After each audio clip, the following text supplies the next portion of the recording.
not record. I had it muted because we were going to the Twitch thing. Sorry. We go again. We go again. I guess let me stop that. Reset that. Okay. All right. I'm glad I caught it now. Really glad I caught it now.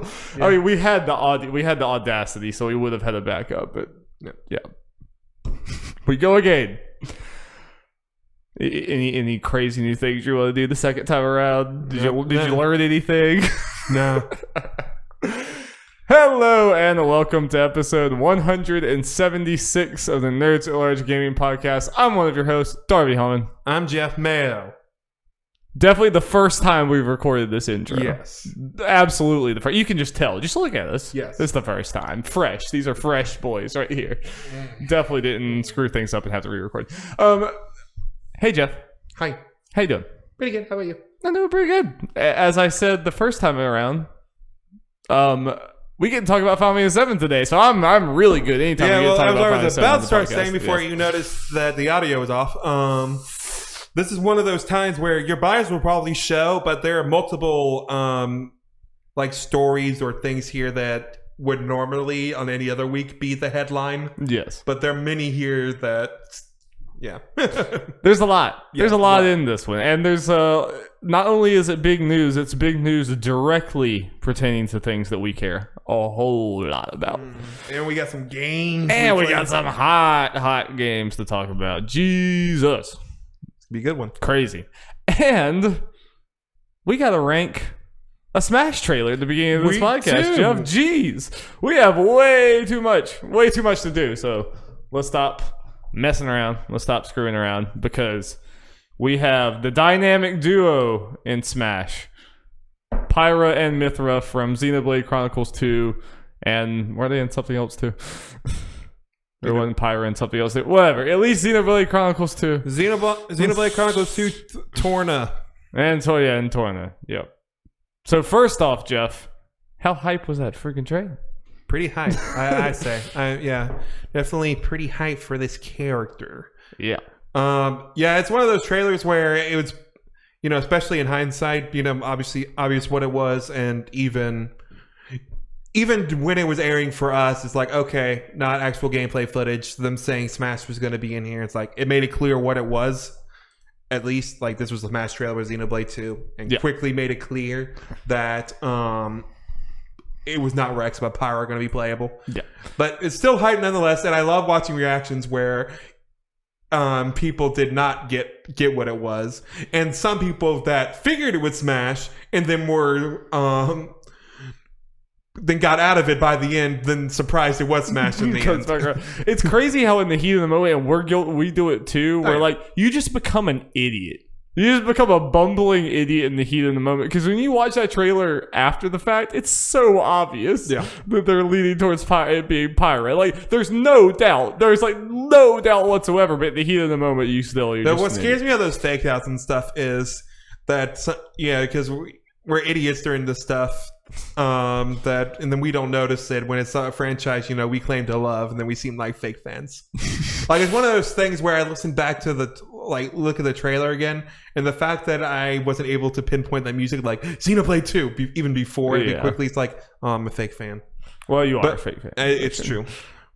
Jeff actually he's never played a video game ever before. Yeah. Even though I think of the Sephiroth trailer, if I was here live, even if I was able to hear the sound cue, well, I probably wouldn't do it because I'm terrible at music recollection. I mean, I love music in games, but you saw, like, it was even weirder for me because, like, my brain, I was like, oh, it's Sephiroth, but I was kind of joking. I was like, I thought I could hear the music kind of, and it kind of sounded like Sephiroth, and it just seemed very Sephiroth. So I think I just said Sephiroth. And that's hilarious. And it cuts to Sephiroth. I'm like, oh, wait, no, it's what?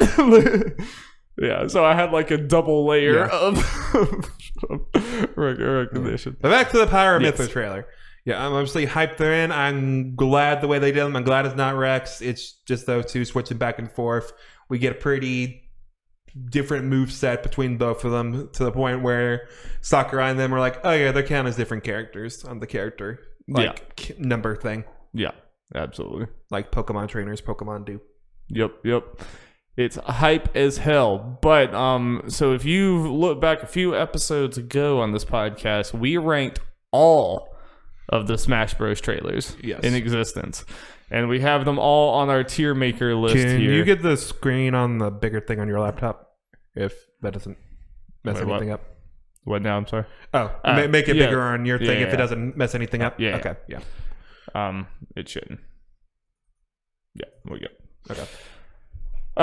So this is our ranking for all the trailers that we did back then. So we said that every time a new Smash trailer came out, we would add it to the rankings. Add it to the list.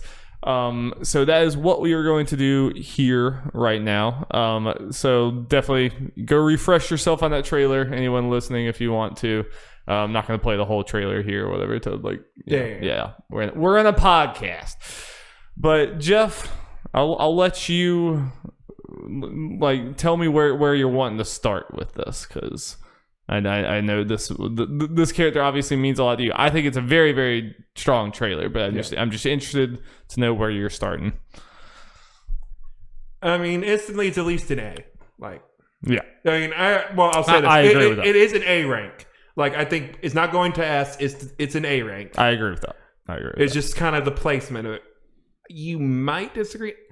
I'm debating where. I'm thinking at least over Ridley. Where do we have Ridley's right next to Abraham Lincoln. It's so funny. So funny. That's the thumbnail.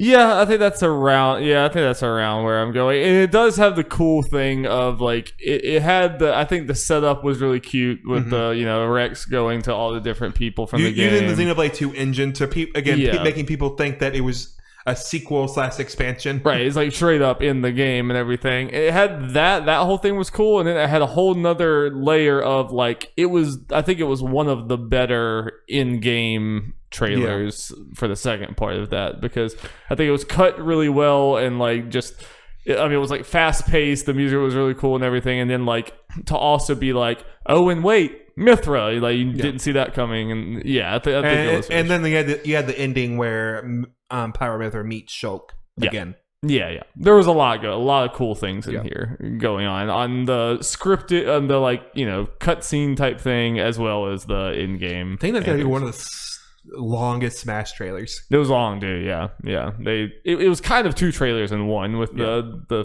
top thing and then that one. So I'm good there. So the just so anyone knows, the Abraham Lincoln one, that was Reggie and Iwata fighting in the crazy battle and everything. I can meet right there. I think I'm comfortable with that.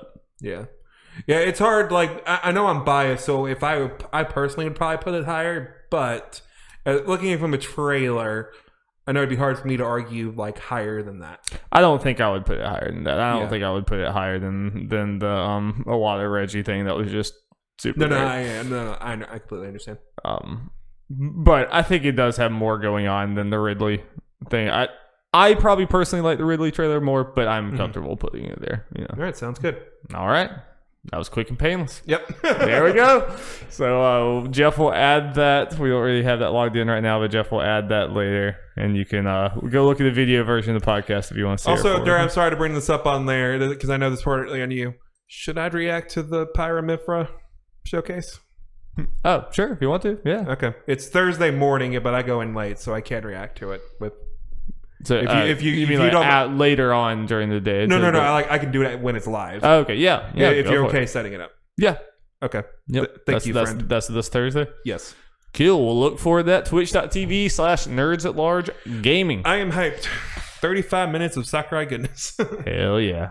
I can't wait to see the calling during the Mii costumes. Also, I'm very curious about something, because for whatever reason, they have not put Pyra Mythra's alternate colors on the website. I don't know if there's any meaning behind that. Do they always? I mean, every single time they added a character, it's always there immediately. But for whatever reason, you can't do it. Yeah. And Sakurai did show off one alternate color, because people were wondering, wait, do alternate colors exist for them? It's actually all of the blades from Xenoblade 2 are in here. That'd be hype. I mean, it would like the thing I would love most if it's like a skin or two is like an alternate character or something. I'm not expecting that. Like Yeah. But hoping there's some cool meaning behind why it's not there yet. They're just ready to reveal something. Maybe. Okay, Darby. Now let's get into some game talk. Game talk. I left my water in the other room, so I'm going to run and get it really quick. All right. We are staying with anime games. Always anime games. Yes, we have a lot of anime games here today. I'm happy to say. First game we're talking about is Persona 5 Strikers. It is out, and I have played 5 hours of it, I want to say. Haven't had too much time with it, but kind of some time. Persona, Darby. Ooh, Persona. It's here. Yep, I played... Thing is, I played probably a little less than half of what I played here on the demo, but now I can actually understand what's going on. You said a little less than half? I played an hour and a half of the demo. Wait, I thought... So wait, how long did you say you played? I know a little less than an hour and a half is not exactly true, but I played an hour and a half of the 5 hours I played before. You played 5 hours in the demo? No, 5 hours of the game. Okay. I played an hour and a half of the demo. Okay. What I'm saying is, a decent chunk of what I played so far, I'm replaying. Gotcha. Now in a language I understand. I thought you said that right now you had played less than half of what you played in the demo. Oh, no. I was really confused. Well, good thing you called it out because other people might have been confused if you got confused. No, it's fine. No, I'm just an idiot. Yeah. How is it? It is great. I am loving this game so far. It is nice to return to these characters. Darby, I know I've said it before, but man, this game is so much like Persona in a lot of ways. Besides the combat and there are differences and stuff. I'm not gonna come here and say this is better than Persona. No, that's never gonna happen. But yeah, that's not.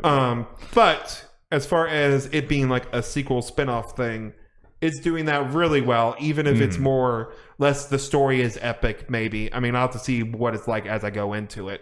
And I'm just going up by what other people say, and more of, hey, you get to spend more time with these characters, which is great. I mean, there are so many cutscenes and stuff and all that kind of stuff, which is, people were probably wondering how much it was based on other Koei Tecmo, like spin-off games like Hyrule Warriors and the Dragon Quest games and stuff. Those games are Muso games with whatever franchise skin is on them.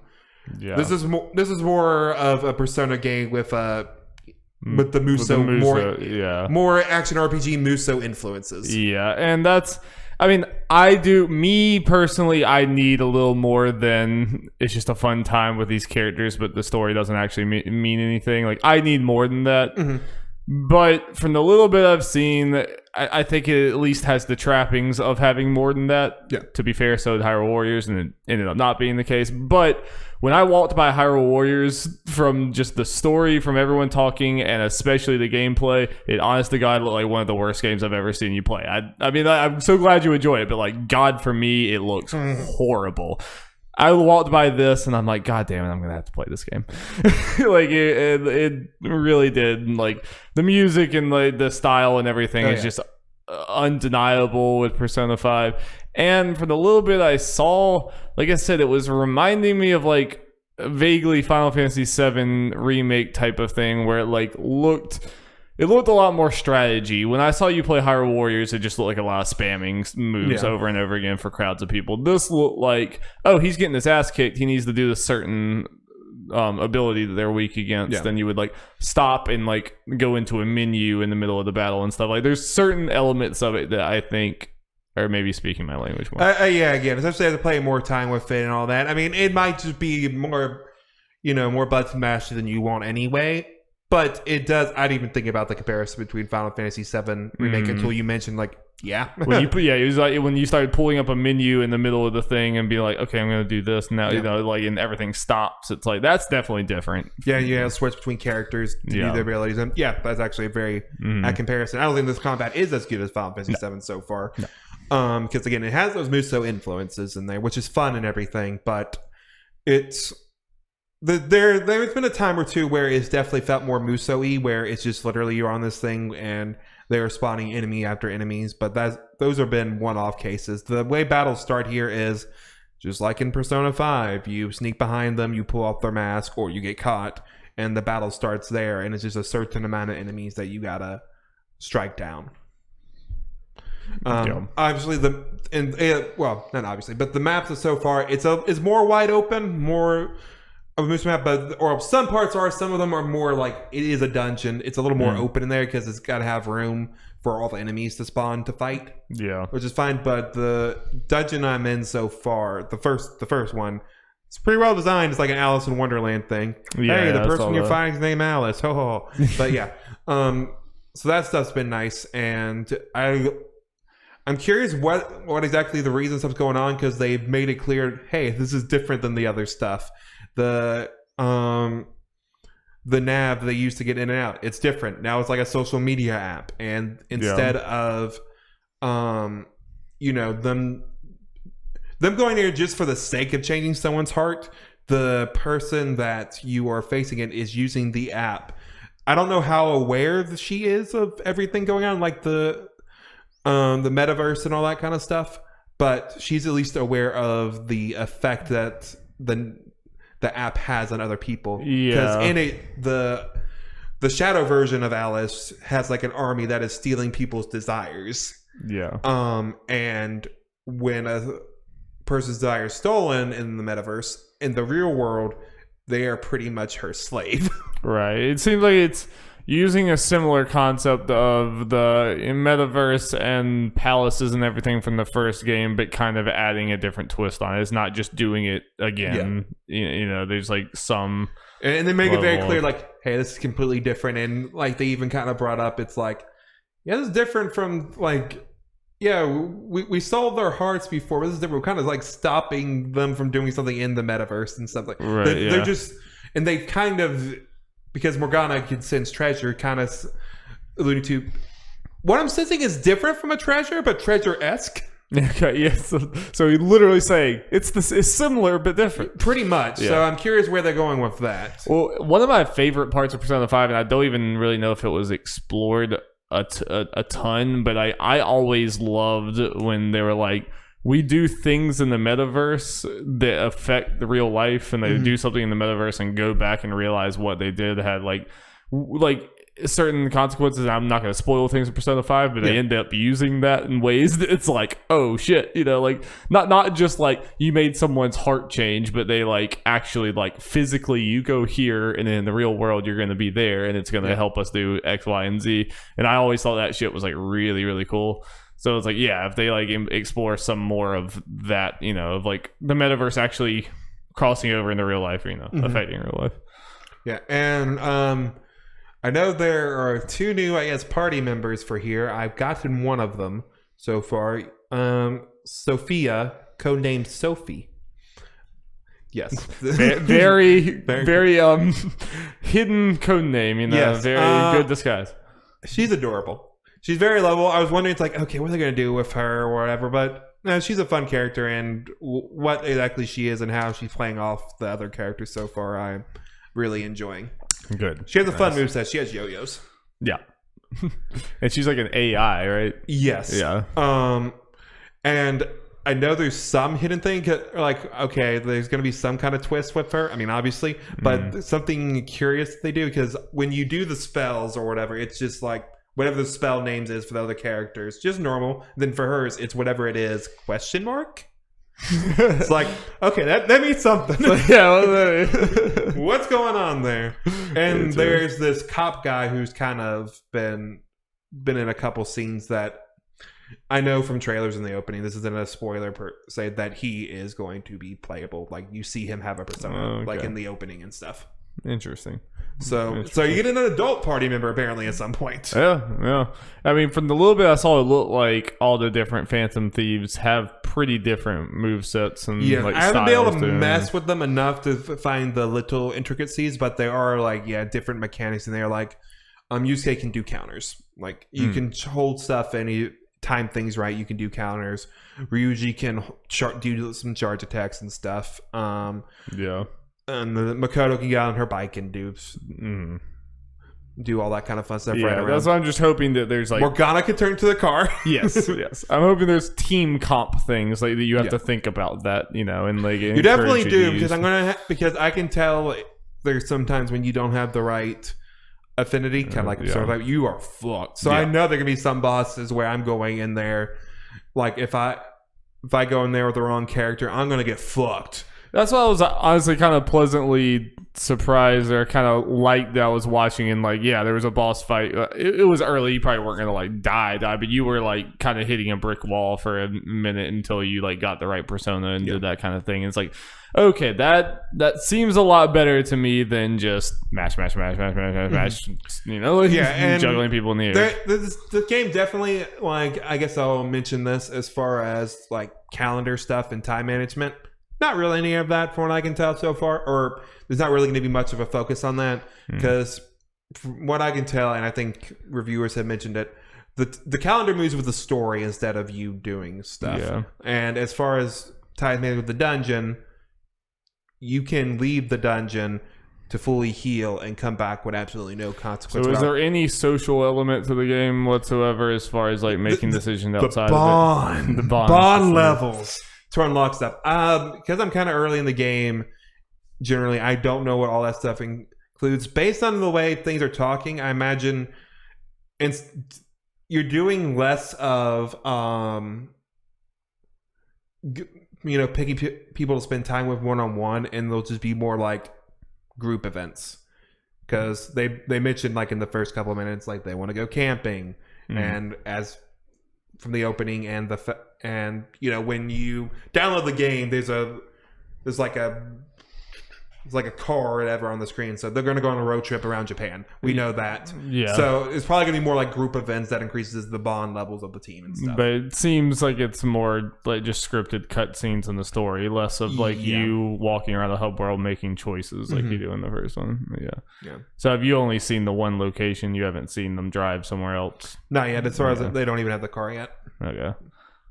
I mean, I do know there's some element of walking around the city in this game. Yes, no, you walk around the Persona 5 city or whatever in some cases, and you're going to go to a bunch of different new locations, so that'll be fun. It just might not be quite as open as far as like I'm going to make a decision to do this. It's just going to be more of like dialogue.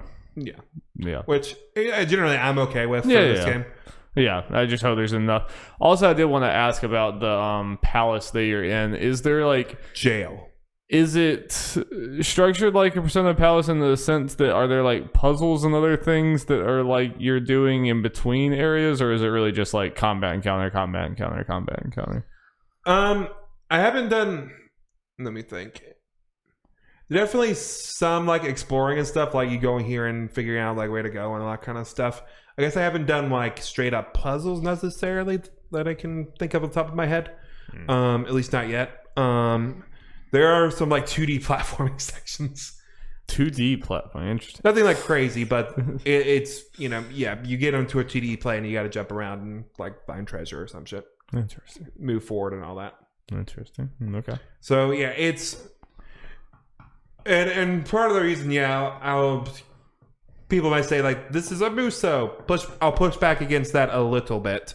Is mainly the structure of things and map design and stuff, because Musos are typically, as you know, just one big battlefield where you go into different places. You're with a bunch of soldiers. You're defending stuff and all that kind of stuff. Yeah. Here it is.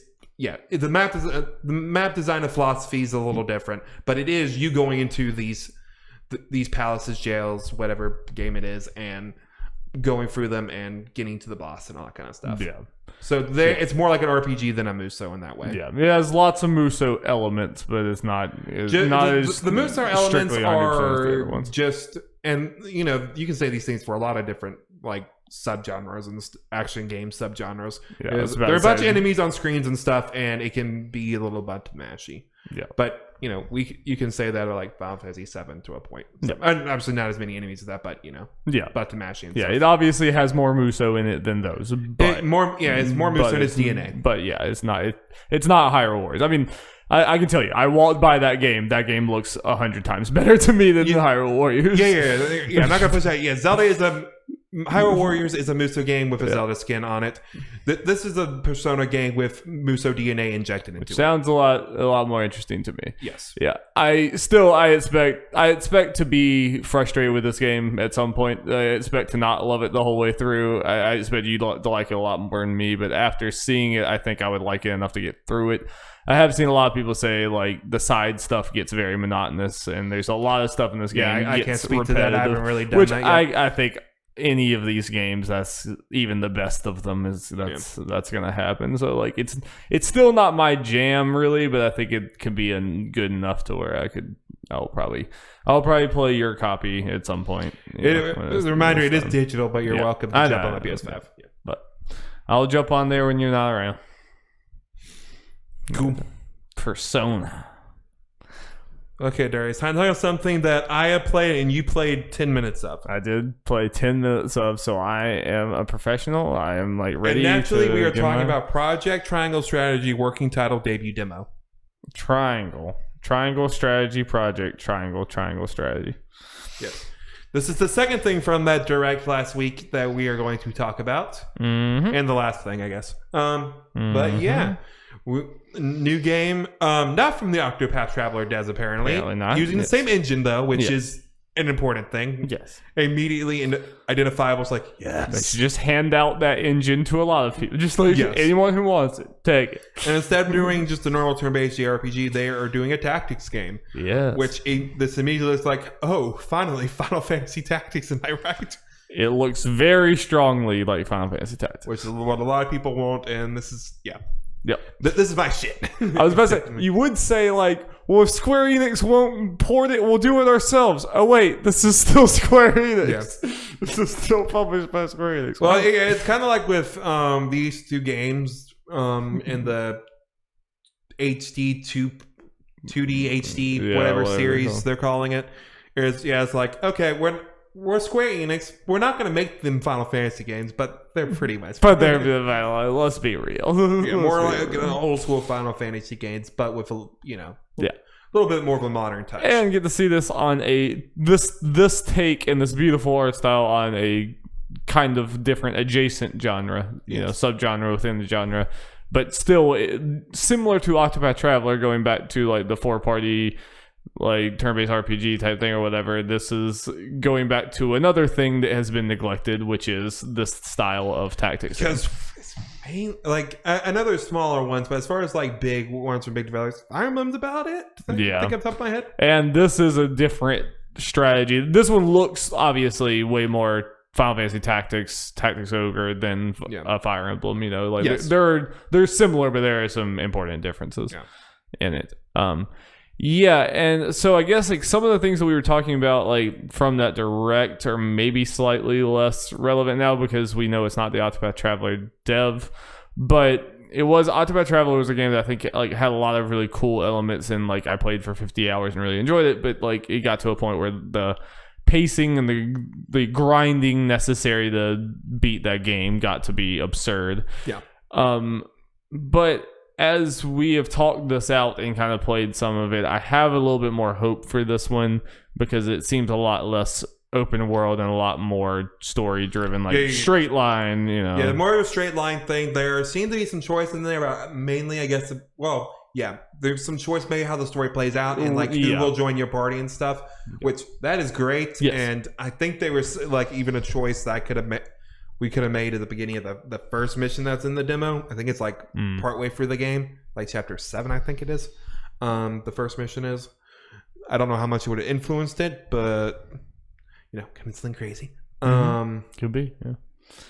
And where's I going? Yeah, it's more as a straight line thing and all that. I can't see that. Yeah, deviating to different things. It's like it's focused on one guy and just kind of recruiting a bunch of people from the 3 like kingdoms they talked about. Yeah. Instead of maybe the fear of, oh, you get to choose one kingdom to focus on and stuff. Yeah, there was with Octopath Traveler, it was almost too open. It was too open for the level of like grindiness they put in there. But this, I will say, like I'm just gonna talking about the trailer and the story before you get like deep into the like combat and stuff that you played. I am interested in the like. Obviously, the game looks beautiful, but I'm interested in like the story elements. I do think when you're playing that, granted, we're thrown into the middle of the game. We don't know what happened before, but I do think it had very like JRPG, like maybe not necessarily the best side of JRPG writing, where it's just like heavy jargon all over the place, lots of proper nouns, and it's like exposition, and like didn't necessarily seem like it had it's hard to explain, but it doesn't really have like the subtlety or the characters just kind of seem like typical fantasy general people or whatever, and it's like, I don't know, the story didn't like reach out and grab me instantly. I'm like somewhat interested, but like when I look back at like Final Fantasy Tactics, I hadn't played it, but like from what I've seen of the writing of that, that seems like a game that's like writing seems better than this game. But I am still interested, Like, the war story could be really cool if done right. Yeah, some of the stuff I've seen is like, it seems interesting as far as like character relations and stuff. I don't know if you tried this during the cutscene, but I can't remember what button it is, but you can like do a details thing on every single like character report where it has like where it has like a portrait of them and just their general details of like, I guess, what their alliance is and all that kind of stuff. Yeah, which is pretty cool. I get the idea of the relationship between these characters beyond just what they say in the dialogue. Right. Kind of interesting. It's like, oh, this main bad guy, your hero is his little sister's fiance. The sister's like, fuck you, fuck you to the rest of the family, because we see the fiance's other two siblings, I believe, show up later. So it's like her against the family, and pretty much the main character, I think he's a lord, but kind of almost like a smaller lord, not like the king of the whole, big guy, just has some land and all that kind of stuff. I think there's cool things, some interesting things there, but it has promise. It's hard to throw it in there with all this, especially a Square Enix JRPG. Like, imagine being thrown into Final Fantasy VII. They even had a message at the top that's like, "Hey, you're not going to understand anything you see story-wise because we're throwing it in." Yeah. But the actual gameplay, you played a lot more of it than I have. So what do you think about the actual strategy? I think it's really good. I just did one mission. The first mission in the demo, so I don't know like how the next mission escalates or whatever. But I was kind of like, I'm in for this, so I don't know why I need to play the second mission, especially over a year in advance. Yeah, it's a long time in advance. Yeah. Especially since we'll probably get another demo at some point, so I just kind of see how it upgraded and stuff then. But as far as the general flow of gameplay, I like it. You start just kind of like an investigation type thing or walking around thing before the battle, where you can find items, you can talk to people. I mentioned the potential choice thing. That's where you make it. And then, once you're ready, it's like, okay, go into battle. You start that, and immediately like, okay, like as far as potential plus over Fire Emblem, the goal is a little different and interesting, more than just wipe out the enemies. It's pretty much take the bridge and everything, and you constantly have people coming from behind you. You have this overpowered NPC that's behind you, kind of guarding you, but you can go back there and help them and all that kind of stuff. And you have to pull a switch and all that, and get onto the bridge, wipe out the enemies on the bridge, and that's how you clear the mission. Yeah, there's some other objectives going on. Yeah, and I think it was a good... Obviously, I don't know everything that will go in this game. A good map to kind of showcase some things to start out with. Because one hand, it's pretty much a straight bridge. So you're able to get the basics of, okay, the fact that you can attack people head on, but also like, oh, if you attack someone from behind, you do extra damage. It's an instant critical hit. Yeah. And if another one of your party members is on the other side of the person attacking, they also attack and do some damage. Yep. And immediately make it clear, hey, elevation matters. You can do extra damage if you're attacking from above. And the enemies can also do all these things. They can also sandwich you. And they did do it. They do it if you're not careful. This game definitely seems like it's going to be tough, yes. which is cool. I mean, that was one of my biggest complaints about Fire Emblem Three Houses. Especially like, because this is like chapter 7-ish, again, I think it is, where you get all these characters, and since your choices and what decisions you make actually determine party members and stuff, like this could have been best case scenario they gave us, where, hey, you have all these people here, And in our playthroughs, we might be missing one or two of these people. Yeah. Because whoever's I don't know if they mentioned it's like a permadeath system in there. I don't think I was about to say, well, I guess you didn't lose anyone in your first battle, probably. Yep. So it's like, yeah, I'm interested to see if these people... They didn't mention it, so I'm going to guess not. Yeah. Because it's kind of going off this, it seems like these characters are more important than a general... Yeah, I'd be fine if they just made it like super hard, but not permadeath. So it's like you might barely squeak through the battle, but you know, that's fine. Yeah. And it was a thing at the very least of, hey, if this character dies, then you lose. Right. It still has that. And you might, story wise, you might not have some characters, but also another thing that, not trying to just shit on Fire Emblem for forever, but another thing that I like, because Fire Emblem is one of the only other games I've really gotten into like in this style. One thing that I appreciated in this game was it seemed like there was the classes and the different abilities, like utility abilities that people have, seemed a lot more interesting in this game than in like even some of the older Fire Emblems, where there was characters that like there was a character that could put up like a barrier, like a wall or something that would make enemies have to like go around it, or they like just were able to do like a wall of fire like straight through. There was like different like cool area of effect things or like stuff like that was just more interesting than just attack or attack from far away or heal. You know, it's like the basic stuff. It was only from the very first battle, but it seemed like it was already having a design philosophy of you have like 9 different characters in this or whatever, and they all do something kind of different. Like one of them can attack twice, another one's on horseback, another one does these utility. Like you had a healer, and you also had like a buffer, like a person who buffs people, and I kind of like having that. Yeah, and as far as using these abilities, so you can't spam them. They have like what's it called, like BP or something. It was BP. I don't know what that meant. Yeah, it was BP. Battle points or some shit. Yeah. And each turn, each of the characters' turn, they gain a battle point, and that's how you use abilities. Normal attacks don't use BP, but yeah, any ability does. And like for example, like for the healer, you got to use a BP to heal. But I guess that doesn't really matter because you got to use one anyway, so you'll be able to heal it any one of her turns anyway. But during the battle, she leveled up, so I got an area effect healing that healed multiple people. It's like, okay, do I use this to heal one person like right away, or do I charge up for this area effect? Yeah, you can't just like spam stuff and hope, you know, if you have supply, you gotta I hope that's like very prevalent in this too, because I do think that was something really cool in Octopath Traveler, was the like risk reward of like you can wait and not use an ability for 4 turns straight and then like unload a big attack, or you can wait 2 turns and be like, okay, I need to use this now, you know. And like you're saying, abilities do a bunch of different stuff. I think there was some they gave people statuses and all that kind of stuff. One that like a shield bash thing, you can bash someone and send them flying like 5 spaces. I learned the hard way that if you do that and the enemy knocks into your person, that your person takes damage. Oof. So I was worried about doing some of these spells. It's like friendly fire. Does that work? Friendly fire is very much a thing. Yeah. So obviously the game's gorgeous. It's just times when I got like sandwiched in between 2 enemies unintentionally. I'm like, damn it. Well, it's a weird camera things going on if I had a criticism for it. Yeah. I really, really wanted to do something else with the camera. There was like very often, it was like the only like, is like from the camera angle it was very hard depth perception to like really tell what I'm doing. But then the only other camera was completely top down, and I'm like, I don't like this either. This just looks bad, you know? It's like everyone kind of looks the same from like top down. So like I wanted like a freeform camera or something, something better. Part of the reason I was talking about this is when you there was that archer at the top. When you try to move up there and you kind of move in like the wrong direction, it instantly sends your cursor across the map. And then you gotta send it back, and then it'll just be finicky and send that stuff.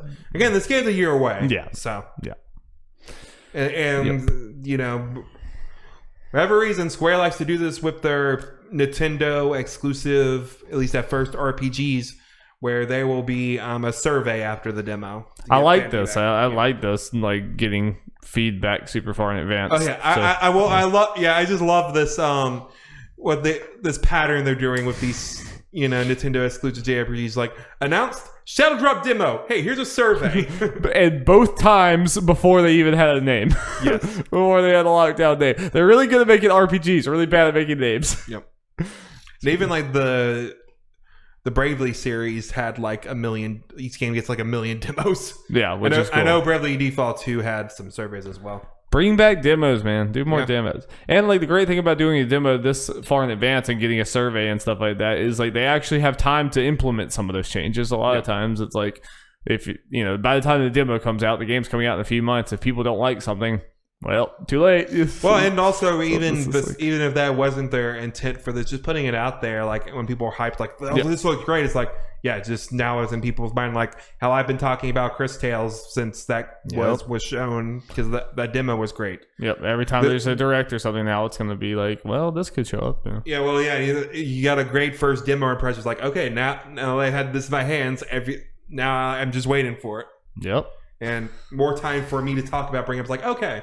I mean, because now this is instantly once we do our 2022 hype list, that's going to be up there. Yes. Cool shit. Yep. Very cool shit. Speaking of cool shit, Darby. Speaking of cool shit. Super Mario 3D World plus Bowser's Fury. Jeff, this is a good-ass game. It is a good-ass game. I mean, both sides of it, but I've only played the 3D World side of it. Yes. And it's been a blast. Jeff. Indeed it has. Like, I expected to like it, but I am liking it a whole lot more than I thought. Good. Me and Jeff have been playing it co-op together. We're like World 4? I think World 4. World 4, World 5? That sounds right. That sounds right to me. Got a good bit to go. And yeah, Jeff's played it all single player. I am not playing it at all. And like now, like I never played a Mario game like this co-op, but I'm like, yeah, this is really, really, really fun. And it's the type of game like I don't think I would really want to play this single player. I'm sure it's a really good single player, but I really wouldn't want to because I just love it so much this way. And you've kind of been saying it almost gave you a new appreciation because it's like a completely new game basically when you play it with someone else. Yeah, I think there are 3 tiers, like 3 ways is different. The single player, 2 players, and then 3/4 players is going to be even different from that. More chaotic. Because at least me and you can somewhat, kind of communicate easy and do stuff even if some craziness going on, but 3-4 players, dear mother of God. I love it. Beautiful chaos. Yep. I want to experience it at some point, but 2 players might be I mean, like you said, it's different. I don't think one is necessarily better than the other. They just offer you different things, but I think 2 players is nice because it's like it adds the layer of you have to you're only as good as your worst player in a certain situation, which is fun, because like there's some levels where like I pull ahead. Most levels, you're way better than me, and I'm pulling you down. But it's like it gets very fun and it gets very creative. I'm very curious what happens when we try Champions Road. Oh, it's gonna be terrible, and it's gonna be a lot of fun. So we're gonna die a lot, but it's gonna be a whole hell of a lot of fun. Ooh, baby! But so far, this is up there for me for like Mario games. Not that I played a ton of Mario games, but I'm like, hey, another game for you to talk about favorite old games. Yeah. And I do think this is like. I like Sackboy a lot, but this is a lot better. I think this is like they're obviously like copying this game, and like this game is pretty special. It's like really, really tight and really just well done. Very creative, and again, we're pretty early on. There's a bunch of other crazy shit I'm excited, so excited, excited. Oh, that's that old shit. I finished. At least beat the story for the new shit, Bowser's Fury. Did that the other day. Darby witnessed it. I did. In all its glory. I did. Should I mention what happened at the end? Yeah, sure. I just skip the timestamp if you don't. I mean, like, you recommend Bowser's Fury to people, right? 100%. 100% recommend to go play it. If you don't want spoilers for the end of it, just skip to the next time. Okay? Yeah. you going around at the like you say Bowser, you he's not furious anymore, but he's still Bowser, so he's still trying to fuck you. You just go on Plessy, you go on a wild ride, you get the Mega Cat Shine, Plessy does too. Giant Cat Plessy and him falling on Bowser with that music. 10 out of 10 ending. The freaking Cat Plessy. Yeah. Gigantic Cat Plessy. Yep, and what's fun is during the post game is it's still Cat Plessy. Yep, the rest of the time you're just all Cat Plessy now. Yeah, but as far as the game, yeah, it's really good. Man, I know I mentioned a lot of it last time when I did my initial impressions, but yeah, they did a lot of crazy, like, they added stuff into, like, with the different segments. They were all pretty different as far as, like, what mechanics they use and power-ups and all that kind of stuff. And it's, like, finding moons in Mario Odyssey where, you get moons for a lot of things, and they're pretty obvious for the most part. Like for all of them, and there's a lighthouse in every section. So like, get to the lighthouse, collect all the mini cat shines in each level. So it's kind of, it has a pattern between them as far as like each place has kind of like at least 3 different cat shines that are pretty much the same, but obviously how you get them is a little different, like what you got to do. Yeah. But it's a lot of fun, and at least beating the game, I was worried about having to wait for Bowser to awaken to break blocks. There really wasn't an issue, at least for beating the game. That's good. Because you only need to get half the cat shines to get the credits on the game. Right. Yeah. I'm going to try to 100% the game. So at some point. So I can see by the end of that getting a little annoying, like when I'm just waiting for one. Yeah. But Bowser comes at a pretty... Well, actually, I haven't messed around with 100% or post game too often, and it looks like maybe how Bowser works is different. I'm not 100% sure at this point. Interesting. So I'll have to figure that out. What's also nice is right after you beat the game, Bowser Jr. is like, well, also the setup for post game is fun. It's like, me and Dad came here on vacation. He got mad. He's mad again. We accomplished nothing. Yep. And what's fun is, or cool is, Bowser Jr. is like, oh, by the way, we can fast travel now. Okay, thanks. I can send us in our car, my cloud car. Why did you do this the whole time? You little bitch. And the map shows where the cat shines are that you need to get. Yeah, it's similar to like Odyssey. Yeah, that's cool. Yeah, it's nice. Makes it easier and lets them a grind. Well, usually the post game is the best part of any Mario game. So so you probably have some good content ahead of you. Yeah, I think there was definitely some areas that unlocked after I beat the game, so that will be fun. Nice. But yeah, just going through this and just usually the 2D style like Mario platforming stuff, but now it's all in like complete 3D instead of the like 2.5D-ish thing that 3D world's in. You think it's a lot of fun. Those abilities translated over pretty well? Yeah, excellently. That's cool. Like what they do with it, I think it's great. It's a great like short Mario game for sure. Yeah. Like if they wanted to take the idea and do it fully, they'd have to expand ideas and do more variety as far as like the setting is all in this island area. Yeah, I doubt it's going to be like this was a direct test for a direct sequel that like completely encompasses this. You know, I think this was like a cool stopgap in between the next one. Like again, it's wild that we got this and no Odyssey DLC. Yeah. I mean, I do think it might be testing something, or maybe it was like part of, because I still think that Mario Odyssey DLC was probably being made and then just turned into the full regular game. And I could see this being made from those efforts because it's just too similar to Odyssey as far as like, you know, camera controls and things like that. But yeah, sweet. Yeah. I look forward to it. I'll probably play this thing at some point, I imagine. Yeah, that's what I got physical before, so you can just borrow it whenever. Absolutely. Kill. Okay, Darby, what's this latest out of nowhere game that's been teasing me on the screen? It's been teasing them the whole time. There's really no way you could guess that. I would be like pretty shocked if you guessed it. Nekopara. It's Nekopara. How would you know? Get out of this house. We're degenerates here, but we have limits. We have limits. You wanted to get me into anime weeb Not shit, like but there is a limit. There is a line. This is a Christian home. No, just really quickly go over this one. This was a surprise for me. I have the last few days been ultra nerd shit. I've been playing World of Warcraft. Fucking dork, get out. I know. Just steal my lunch money now. Just go ahead and take it. League World of Warcraft? I know. I don't even fucking know you anymore. Who the hell am I? The PC master race is completely taken over my brain. I'm going to go ahead and just sell my consoles. No, I don't know. It was free. It's free to level 20 if you like start playing now. Like not playing classic, by the way. I'm playing regular retail one. And I've been like, I don't know, I've been like tossing around wanting to play an MMO for a while. I've kind of just wanted, I kind of was like having warm nostalgia for like playing them before or whatever. And I was just kind of been wanting like a world I could just like live in, do a bunch of things or whatever, like be chill. Like that was part of Animal Crossing. It was part of getting into Animal Crossing was wanting that kind of vibe. And it's great. And I love Animal Crossing, but that is like part of that. So that's been going on for like a year or 2 years, whatever, that I've like kind of been toying around with it. Phantasy Star Online 2.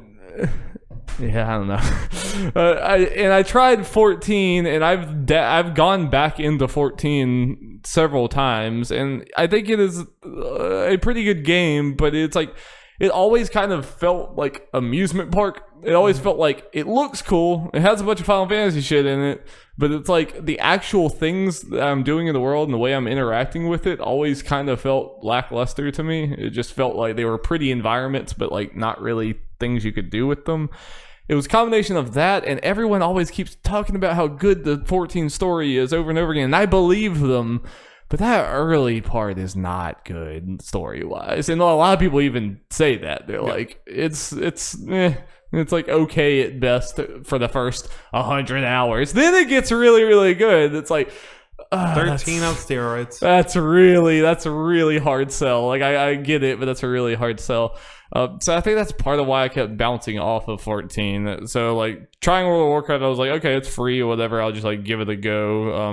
Is for this, and I have not gotten. I'm level like 17 now, so I'm like, I don't know 100%. I might like fall off of it at some point, but I have been like pleasantly surprised like by how much I've been enjoying it. I think the story has been a lot more interesting immediately. It was like you went through the tutorial things or whatever, but then it was pretty quickly you were getting into Battle of Azeroth. And like it has a very like I didn't even play World of Warcraft before, but it still somehow feels nostalgic to me because like everything about it feels like early 2000s I'm already like there's something about the design of the game. It kind of looks vaguely PS2-ish in a cool way, you know, like the towns and everything. Like it seems old in a way that like is comforting and feels nice and everything, and the way it's written immediately, it's just like a very jolly feel to it, and it makes you want to get into the Horde versus Alliance like thing. It's just fun, you know, like that's a fun setup, and I think it gives me a new appreciation for like Blizzard's character design and the towns. Top tier towns. Like already I've been to like 3 or 4 different towns, and I'm like, wow, these are like, I get why people have such a like emotional attachment to these places. Like I've heard people talk about Warcraft places before. Like I was thinking about like Brandon from Easy Allies bringing it to Hall of Greats, and he just like talked about a bunch of like locations, and that was like half of his presentation was just talking about these places that he'd been. And now that I've played some of it, I get it. I get why people like grow really attached to these, because like when I'm just existing in this town, I'm like, this is just nice. This is a good video game town. And I'm seeing that in like almost every location I'm going to. It just has like this like warm, whimsical Lord of the Rings-esque, even though I don't even like Lord of the Rings, but it has like that jolliness or whatever in all these places. And I'm finding myself like looking on the maps and like looking at all the many different places, and I'm like, damn, I could play this game for a long ass time and still constantly get new things. So I don't know. I'm really surprised by how much I've been digging that, and maybe it's just because I'm like in the early places where everyone else is new, but I've already in that short amount of time found a lot of people that just ran up and it's like, hey, you want to do this like mission? Do you want to like do these missions together? I'm like, yeah, sure, let's go. And like I'll go in there, and like there was a bear that like kept killing me, so someone walked up and was like, oh, I'll just help you with that. And like I just ended up like going around with them for several hours, and I already have like 5 friends that I've like having my friends listen to, and it's like it was all so wholesome and nice. I'm sure there's toxic people in there, but at least so far it's just been like very wholesome. Nice. I don't know, I've really like it.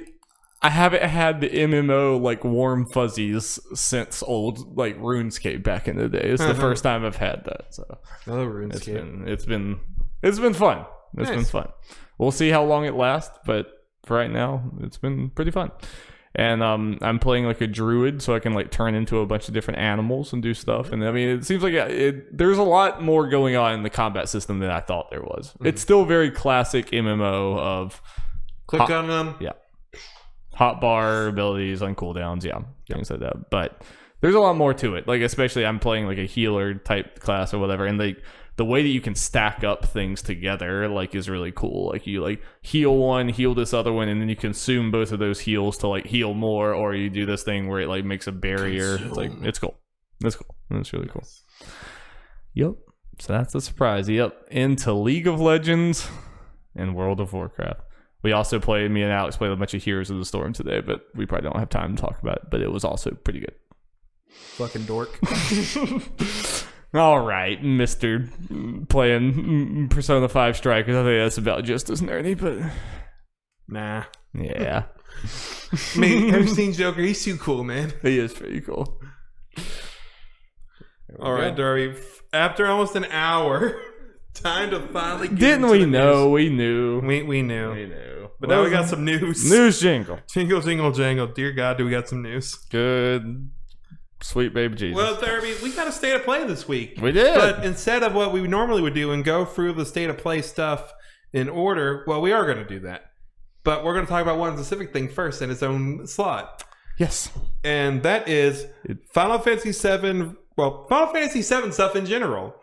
Yeah, there's an absurd amount of Final Fantasy VII news, and the more I think about some of the later stuff, the more like I feel like we haven't had the real conversation we need to have because it's like it gets wild. Yeah, but let's talk about. Let's start about the big one that most people care about. Yes, Final Fantasy VII Remake Intergrade coming out June 10th, and they just. PS5 port, it's nice. It has graphics. 60 frames. Yes. And also a Yuffie episode. What? wait, what? Go back a minute. Yeah, I was certainly not expecting this. You told me, like, hey, you should probably do a reaction to this. So I was like, okay, there's going to be a Final Fantasy VII thing here. Like, there just is. Like, I was like, expecting that. Like, I don't think Jeff would be saying this. I can't think of anything else it would be. So I was expecting like maybe that Tifa chapter that everyone talked about, like something just like, hey, it's a re-release, like report thing with just like one extra chapter or something like that. I thought that was going to be about it. Especially was not expecting new playable characters or whatever, and to just completely new story in general to see Yuffie as soon as it zoomed out, and I'm like, what the fuck? I just had to see Yuffie for like another year or two. I know, yeah. And I was actually like really, really excited to specifically see Yuffie. Yuffie was a character I didn't really play a ton in the original, but like as I've gotten older, I've respected Yuffie's storyline more. Like Yuffie's annoying, she's intentionally so, but like I think her story is actually really fucking cool with Wutai and everything.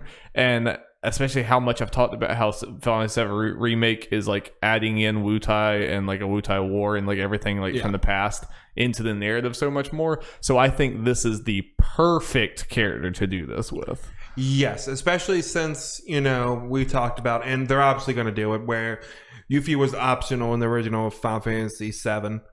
She's not here. Yeah. Like, she's going to join your party. Yeah. It's going to be a story thing, but I like it how it's here instead of, she's there, and you mean the woods? You steal your shit.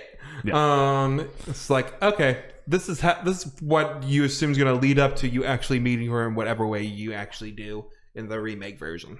Yeah, because in the original, there was a problem with her and Vincent. Like, both of them have some really cool stories, but they felt like they had to be relegated to Wutai and like Vincent at like Shinra Mansion and some other select locations, but they never could really go that far with either of their stories because the game had to make sense without them being there at all. Yeah. So it like definitely weakened. Like Yuffie is a character that like you really don't even know who she is or like why she acts the way she is, anything about her until you get to Wutai, which is also optional. So like you could go that whole game with Yuffie just being a party member that's like kind of half baked, honestly. Yeah. So like I really wanted them to change how like they introduced her, and I think this is a great way of doing that. And also I think Maximilian dude brought up some good points that I think I kind of buy. I did see a speculation video that was required of viewing for this podcast. Yeah, I watched. There was two of them. I watched both of them. Oh, wait. So there was a reaction and then two speculation videos? Dear Lord, I come to watch that later. They're both like 25 minutes each. The mad lad. Yeah. I mean, a lot of the second one was about Ever Crisis and stuff, but we'll get to that. Yeah. But he was bringing up so like in this trailer, Yuffie is definitely kind of a different type of. So she's not really like, you know, like all the other characters, like all the 4 characters we like had before or whatever, have been like very true to the characters they are in the original game in a lot of ways and their personality and everything. Yuffie in this one is not so much. Like she seems a lot more like chipper and like cutesy and everything, and like she's like, oh, let's go say hi to them. Like seems very like innocent in a like friendly childish way or whatever, and like seems too like happy-go-lucky for like Yuffie in Final Fantasy VII. She's a brat and she's very annoying and everything, and very like independent and untrusting of everyone else, and you know, like she's very like she's not like super likable intentionally. I think we're going to see through this her kind of change. I think something's going to happen to her in this chapter that's going to kind of break away her like innocent facade. You know, it's like, like she's going to be like kind of changed and more untrusting after this, and I think we're going to like see more of that evolution into who she becomes. If that makes sense. Yeah, I gotcha. Yeah. Which I think that could be very cool. Like character. I'm very curious what's going, and you mentioned let's go over there and meet them like right after the cloud falls and meets Aerith, and while that whole stuff's going on, she's there. Yes. In Midgard. So curious how that goes, and like we've talked about off like are there other times where we know we will see that she's kind of around the party, maybe influence something that happens to them in some way? And I think definitely so. I mean, I think it's going to be its own standalone story that will make sense, you know, that's going to have a lot of things on its own. But I do think the fact that it's taking place in Midgard simultaneously, and they're directly calling out like this is where, you know, this is like the where in the story. I think there's definitely going to be something that happens with Yuffie that we learn, like that's why this happened for us, or that's why, you know, there's going to be something that connects to it. I think there's going to be a lot of that. There's going to be a lot of setting up for part 2, obviously, and I think the end of this chapter, vague spoilers for Final Fantasy VII Remake, I think the end of this chapter is going to end with all the crazy shit that was happening in Final Fantasy VII Remake, and I think that's going to affect Yuffie too. And then I think there's going to be something beyond that. I think this is going to go a little bit chronologically past where we saw at the end of Remake, and it's going to leave another cliffhanger type thing. But I do think that that's going to, at the end, we're going to know where we are chronologically, because everything's going to start, you know, she's going to be in the city when everything starts to pop off, I think. Curious how long this thing's going to be. Yeah, I don't know. I expect a few hours, especially since they have a whole new playable character in there. They have this whole like team attack mechanic thing going on here. It just seems like it was a decent amount to do. So I'm expecting at least like 3 or 4 hours or something at the minimum. I'm expecting, especially since they're making this PS5 only. It's like, if you're make this kind of substantial. Yeah, which is a really big bummer, especially, I mean, because a lot of people, myself included, have not gotten a PS5, and it's not like it's easy to get, you know, it's still pretty hard to get your hands on. So I do think that is a really big bummer. On the bright side, I am a little happy that from here going forward, Final Fantasy VII is just going to be next gen, so that they can like that's no question in my mind. Yeah, I mean, so they can just push that envelope and just go like, let's not hold this back any, you know, let's just go for it. But it is a little bummer that this soon, you know, it's like the very next year. It's like, yeah, you can't, you know, it would be different if PS5s were easy to get, but they are not at all. Day one for this baby, unfortunately, it does come out the day before Ratchet. Rough. Obviously, I play all of this before I start Ratchet, obviously, but it sucks. Yeah.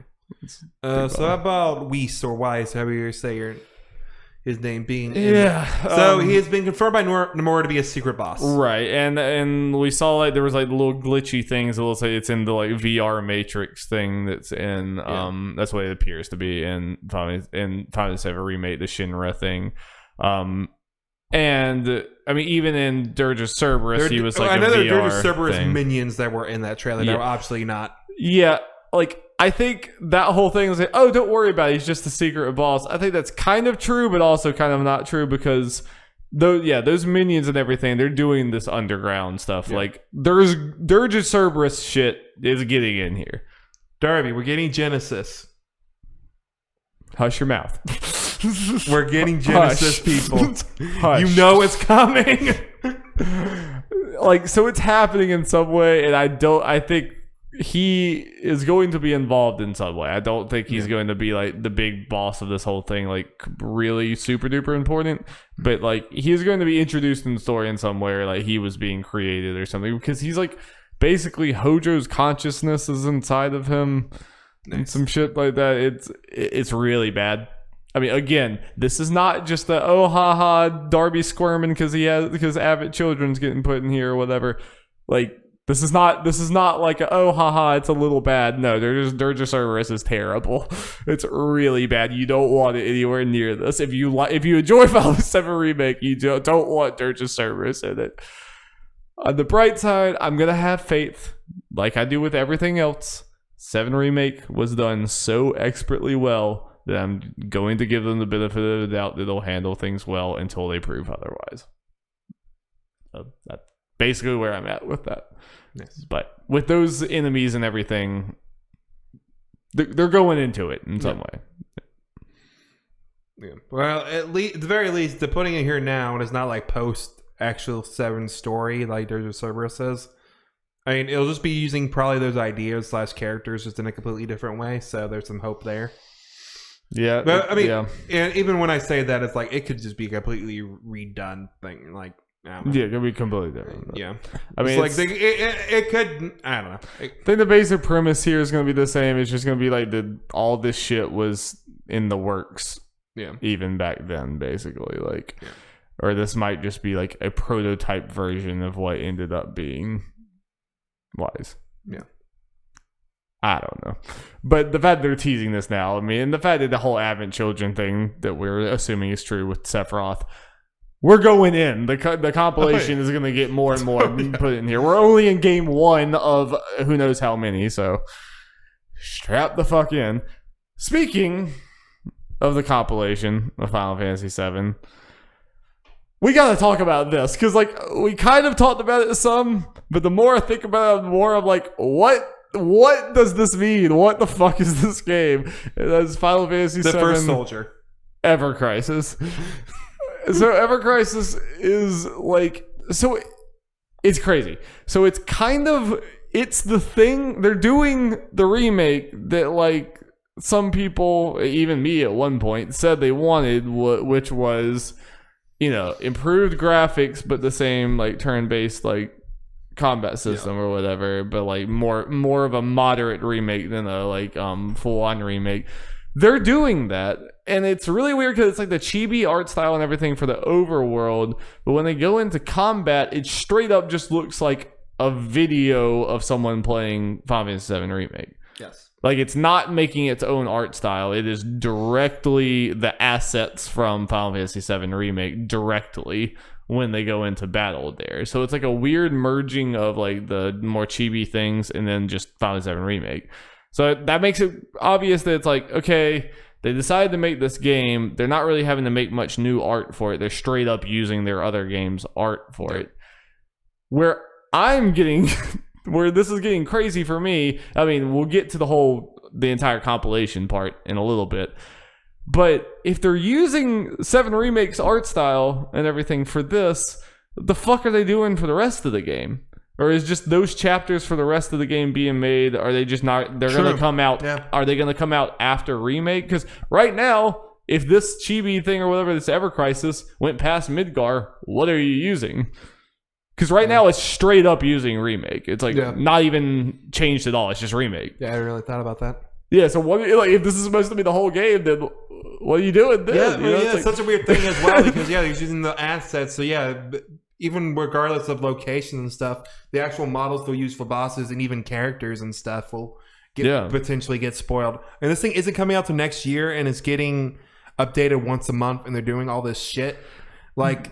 That's what I'm guessing, that their plan is for Remake Part 2 to come out at the very least before this goes past Midgard. Yeah, but I have to. I guess it depends on the plan and like how it's. Again, they already said monthly release or new chapters every month. Like, how substantial are those chapters? How big are they? It's gonna be like anime chapters where they just move like a little bit. Yeah, or like even let's say Remake Part 2 does come out somewhere around this to where it does come out before it gets there. Do we really believe that if they, depending on how the pace they do it, they want to get to what Part 3 would handle? Yeah. At some point, this would lap it. It feels like, but it doesn't feel like they gave themselves a breathing room if they jump all over the place with the compilation, because we saw at the end there Crisis Core.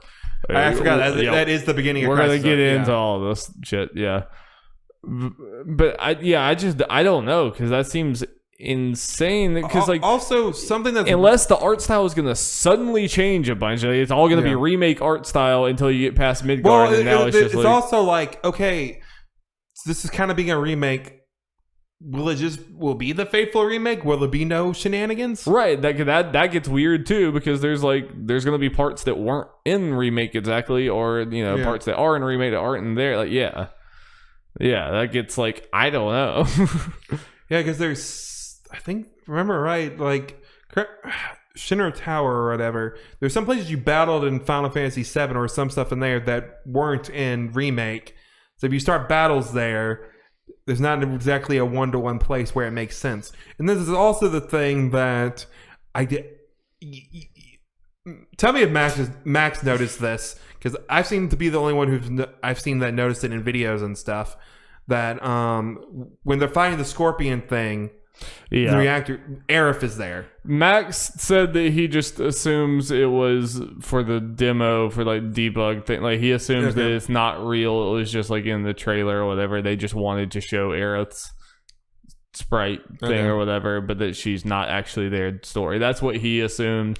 I agree with that. I mean, that would be a freaking buck wild thing if she was, I don't. That doesn't really seem to be the MO of this whole thing, is to like change all that. So that's what I'm just going to assume too. And the fact that this was shown pretty early, I mean, it's supposed to not come out until 2022 anyway. Yeah. But that's just what I'm going to go with for now. Yeah. Also, why is this a mobile game? Like, okay, mobile only. Yeah. I think it Same will with First come Soldier. I think it will come to consoles eventually. I think it's mobile only because Japan. I mean, I think Japan. I think we still underestimate just how mobile centric Japan is. I wonder if it will only come to Switch. It might, like Final Fantasy 15 Pocket Edition. Well, that came to PC as well. Oh, it did. Yeah. Okay, but yeah, I think this is gonna be like a 15 Pocket Edition type thing, where it comes out on mobile first, because that's the thing they made it for first, and then it's gonna be a little while after that it'll be ported to other places. Is what I would predict. Yeah, I guess we'll also mention the combat real quick. I don't think there's too much we need to go to in this part. It's going to be a command style RPG where it's not FF7, but it's not completely the turn based of original 7. So let's get into that compilation shit. Yeah, because also I was like, what the fuck does this mean just for them remaking the regular game? But then at the end of that trailer, they said this will be an episodic thing that covers the entire compilation. They put up all the logos there. They had Final Fantasy VII. They had Crisis Core. They had Advent Children, which they did confirm they will retail Advent Children in game form, like officially. And they had Dirge of Cerberus. Yes. So this is buck wild. This is like really, really weird and crazy that they are basically retelling the entire compilation in a turn-based RPG format, including retelling Advent Children in video game form. Certainly, this is not a move I was expecting. And I still don't know how to feel about it. And there's also going to be a young Sephiroth chapter. Right. It's kind of a weird thing, just because of the way this was announced and the fact it's on mobile only. Like, this should be a bigger deal than it kind of feels. But because of this stuff, it's like, I don't know how to feel about it. I don't either. I'm still so conflicted. I'm still all over the place with this. Like, this could be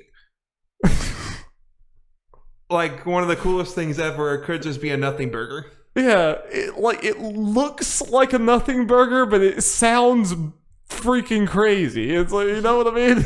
Yeah, well, the wild thing is it is a second remake of Final Fantasy VII using assets from the first remake. That is a series that is currently going on. But it is also using like pre-rendered backgrounds and stuff. It's using a lot of stuff from the original, like the hub worlds and everything. So it's pretty much using stuff from the first remake of the game, the original version of the game. Doing a second remake concurrently with the first remake. They're doing Dirge of Cerberus. What are they doing there? Is it going to be a little chibi Vincent running around third-person shooter? I know people really wanted a Crisis Core remake or something. I'm sure that's not what they expected. No. I don't know. I really don't know. Yeah. Or is this art style, are we just seeing no, because they showed the beginning of Crisis Core and it's like the same art style. Yeah. So I'm just assuming that's the art style prevalent across the board. I'm just going to assume, because we've seen two of them. Well, then it's going to be wild is once they get to stuff, like they're going to make assets, like you assume kind of like Final Fantasy VII Remake-ish for the battles for all these games. So they're dedicating themselves to remaking 3 different games and whole cloth making a game from a movie. That's a wild undertaking. Oh, and before Crisis. Yeah, and the whole Before Crisis thing. Yeah, they're remaking a light novel. This is a lot. Yeah. This is a lot. It's like you said. It felt like an announcement you can hand wave away, but when you really like read it and think about it more, it's like there's gonna be a lot of time and effort put into all this, and it's like, I don't 100% know if this is worth it or not. Like, I don't know. I really don't know. Yeah. I don't know what to think about this. Because, like, there is going to be story in this that's not going to be in Remake. Or that's going to be important for Remake in some ways. I don't think it's quite going to be a Kingdom Hearts level of thing. But we are going down that format here of, like, Final Fantasy VII itself is starting to become a franchise that they are spreading out in so many different ways, that there's going to be, even if it's not all super important, there's going to be bits of story that are in these individual things that are not in the other, similar to Kingdom Hearts. It's weird. We're going down a similar road but in a different way. It's weird. Also, in regards to that, Final Fantasy VII: The First Soldier, I thought we could just get away with it. Hell no. We're getting a mobile battle royale game this year, 30 years before the events of Final Fantasy VII, Darby. You're talking about lore bits in Ever Crisis? You're telling me they're going to do this thing without having some knowledge dropped on us? You're telling me that? I feel like we're in a fake reality. Like it felt like a joke. I'm not even like, I don't even really care. I'm not even like, they ruined my Final Fantasy. It's just so fucking weird. There's also another thing, like, why is this just on mobile? Like, I mean, this screams they were already making a mobile battle royale they were putting very little money into, and they're like, Final Fantasy VII is our golden goose right now. It's making us so much money. Milk it, baby. Just add some environments in there. These things are both like scream milking it, but one of them just immediately screams a lot more effort than the other. Yeah. Like, again, like we were saying with Ever Crisis, what they're saying is a big undertaking. It's crazy, yeah. Not necessarily rivals regular remake, but I mean, we're getting to the point similar to, we were talking about Sephiroth and Smash, and was like, why, Final Fantasy VII shouldn't be getting this much love. It should go to somewhere else, but I'm a Final Fantasy VII super fan, so I'll take it.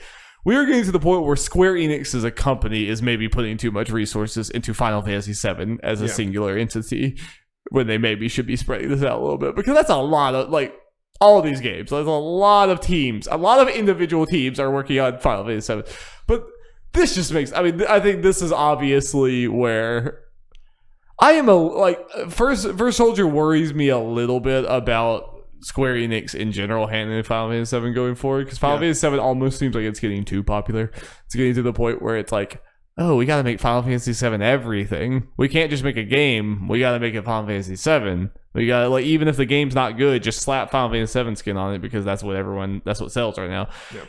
Because, like, when I'm looking at this, it's like, why is this Final Fantasy VII themed? Like, why exactly? Why are people doing headshots and Aerith's church. It's like, does this make any sense whatsoever? It's like, if anything, it should have just been Final Fantasy themed. It's like, why is this specifically Final Fantasy VII? It's just very bizarre. Yeah. I don't know. Are you playing this stuff? I'll play like 2 rounds just so that I can make fun of it on the podcast. I'll play it in some way. I'll watch Max play it because he was like, someone asked Max if he was going to play it. He's like, of course I'm going to play it. I'm going to rip this game a new asshole, but I'm going to play it. I'm assuming you're going to play Ever Crisis. Yeah. Yeah, it's so weird because I'm curious about monetization. Well, the thing is, I don't really have any interest in replaying Final Fantasy VII in this style. Yeah. If I'm going to replay Final Fantasy VII, I would just play the OG or remake, both for the 2 different things. I'm way more interested in Advent Children and Crisis Core. They're just service depending. That's more of a curiosity. that is like a curiosity. So I'm very interested to see, are these going to be like separate things that you buy, like separate chapters, or is it like, do you buy Crisis Core and you get all the chapters that come out, you buy Final Fantasy VII and get all this coming out, or is this all a one-time purchase? I don't know. I don't know. It's very unprecedented and bizarre. Yep. Wait, Darius, time to move on. Darius, I think we might break a record as far as the length of podcast. Oh boy, I'm sorry. Those things on the cutting room floor we were talking about. Yeah, they're not happening. I'm sorry, Jeff. There was just way too much to talk about with Final Fantasy. No. It's okay. But now we got other shit to talk about. We do, and we got to get into this shit too.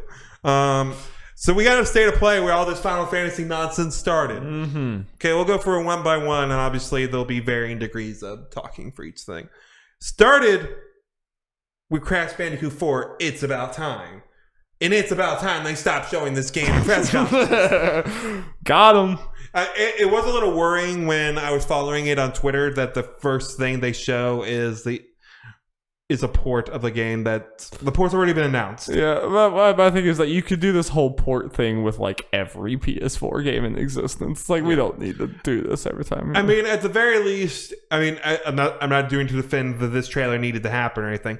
At least the picking one, Crash seems to be substantial. Yeah. Compared to other ones because, haptics and all that kind of shit. Just, 4K, 60 frames per second and all that kind of shit. Crazy fast load times and all that. So, I guess this is one you're going to point out to, hey, this is how crazy ports can get. This is the one, I guess. Yeah. Or one.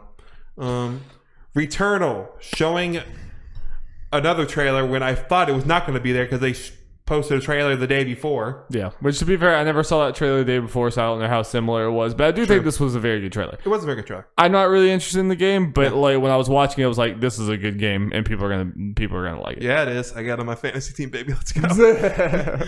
But yeah, it's one of those games where part of it's like, it's like, okay, this game's gonna be kind of underwhelming, or it's gonna be one of the best games I did not play this year. Yeah.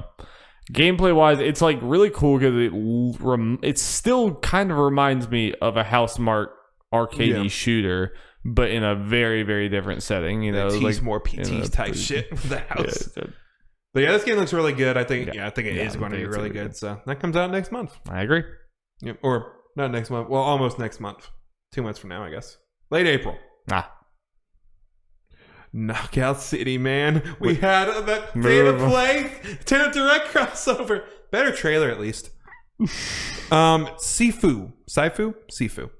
I've been saying Sifu, and I think that's what other people... Seafood. Yeah. From the Absolver devs, coming out this year. You can tell Absolver. You definitely can see Absolver in there for show. Game looks dope. Yeah, I do think it looks cool. Yeah, I want to see more of it because, like, I always worry with these brawler games of them getting too samey, but like Darby, I'm very interested. This is a Huber-esque game. Ooh, yeah. Revenge Tale. When you die, you get older. This is Huber. It's Huber. Martial arts all over the place. Oh yeah. It does seem like it's cool to see the Absolver, because I always thought Absolver fighting mechanics for hand-to-hand combat always looked really, really cool, but the rest of the game, it kind of seemed like, all right, we're not really going anywhere with this. It's just like kind of a open world where you go fight people at random. It's kind of cool seeing like that expertise go to a like story concept that is immediately very interesting. Yes. Yeah. So. Really keep an eye on it. Solar Ash, also coming out this year.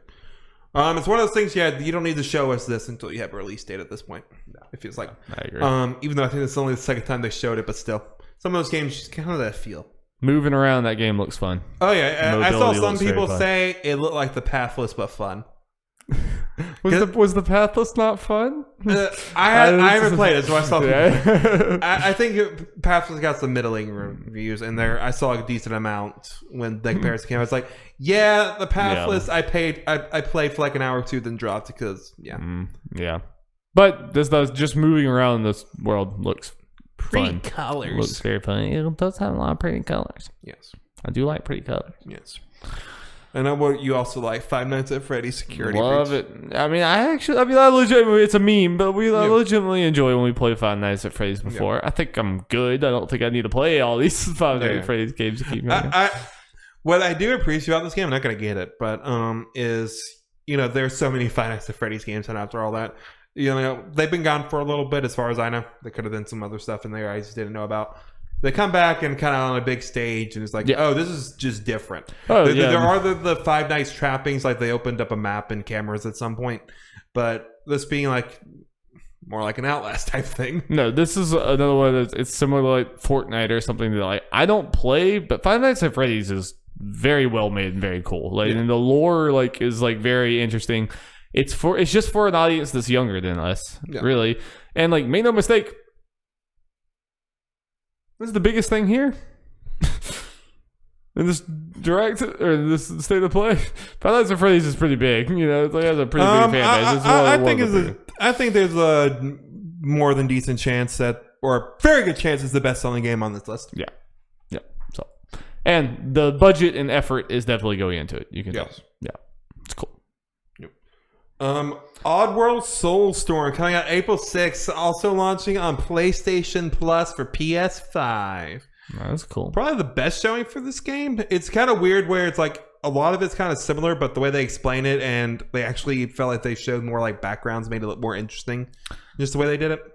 I just have a weird thing with this game. I don't think there's any way you could show this game for where it looks good to me. I don't know. I'm sorry. I know it's kind of interesting. I would never buy it. Yeah. But it being free, I might give it a shot. It just kind of like grosses me out. Like Darby, Abe was about to be the last character in PlayStation All-Stars. I'm glad he was. Get him out of here. I'm sorry. I just don't really. Every single time it comes up in the trailer in the conference, I'm just like, all right, can we move on? Can we just move Definitely on? One of those things where we don't need to see it more, but I guess we won't because it's coming out pretty soon. But we do need to see this next game. Woo! Kingna Bridge of Spirits. Let's freaking go, baby! How does this game look so beautiful? It does look beautiful, and I'm glad. This is a good kind of trailer to show. It still showed. It expanded on the story stuff, which is obviously interesting. Showed more crazy visuals and stuff, but also showed us a good chunk of gameplay, which is the thing we were most curious about. And it still looks the same level of quality in motion in the gameplay as it does outside of it. I'm impressed. It's one of those games where I am glad I'm going to have a PS5 for this because it is going to be on PS4. It does not look like a PS4. Yeah. Certainly does not. I mean, obviously, what they've been showing us either running on PS5 or PC, but because I know it's also going to be on Epic Games Store, I believe, at launch. Yes. That's the way you're going to play it, probably. Yeah, for sure. Epic Games Store, though? Yeah, you're right. I'm sorry. No, Steam till I die. Me and Gabe. Though, I will say, the thing is, I guess for you, I mean, obviously, I know you're not beholden to the PC. I could see this being a PlayStation Plus launch thing.